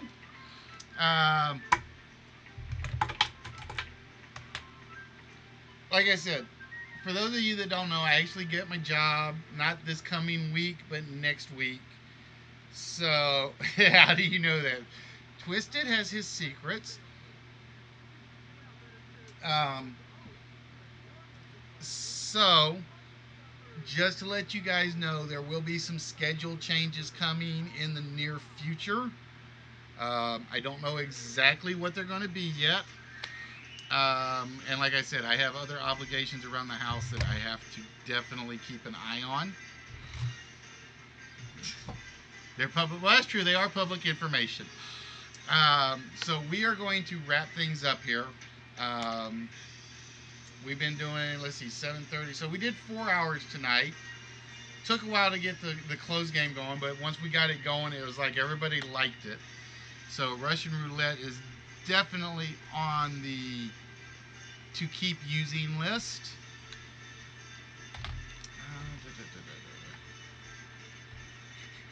Bear with me as I'm deleting some of my old questions. So Twisted can't complain when he says that these things seem familiar. It's like, yeah, I know they seem familiar. I use them all the time. Well, you got to remember, Silent, we start pretty 7:30 till usually right about midnight, so that's where we wrap things up. Like I said, schedule changes will become. Do I do this on Sundays? No. Let me say, at the moment, no.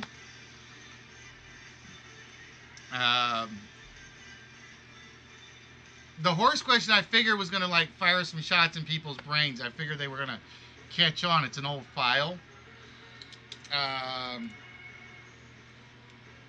It is going to depend, like I said, on what my company says my schedule is. Right now, I honestly don't know which shift I'm going to be working, which days I'm going to be on or off. I do know for the next few weeks, it's 8 to 5 or 8 to 8:30 to 6 or something like that, some weird hours. But that's what you have to do with training. Plus, I like working overtime when they offer it, or when a company offers it, which I don't think these guys will that often, unfortunately. So yeah, like I said, after next week, the schedule will definitely change some point. I just don't know what yet. We will have to see what happens. In addition, there may be some lineup changes. Like I said, it gets frustrating when you get people, when you don't get people in during prime time hours. So I honestly have to figure out what I'm going to do to adjust that without screwing up my work-life sleep issue. It's going to happen. It's just a case of when, where, what, why, and how. You know, the big 5 W's and 1 H question: who, what, where, when, why, and how. Don't ever forget the how when you answer the question. Oh, no worries, Simon. It happens. So yeah, like I said, depending on the schedule, we'll see the work schedule. We'll see what happens with the fun schedule. And like I said, I'm going to try to get a few more of the other games fixed and taken care of, particularly to kind of speed them up. Night dark saving time is factored in. Listy stream 7 p.m. Eastern Pacific Standard Central Daylight Savings Time. I really though I had to do a stream tonight because I was so frustrated with the power company taking as long as they did to get power back, but at least we got power back, and I know there are still some people that still don't have it. So for those people over in Illinois that are still suffering, your thoughts and prayers are with you. But like I said, with that, we're gonna bring things down this evening. Thanks in particularly to the frickin' network on the computer going again. I hate it when it does that.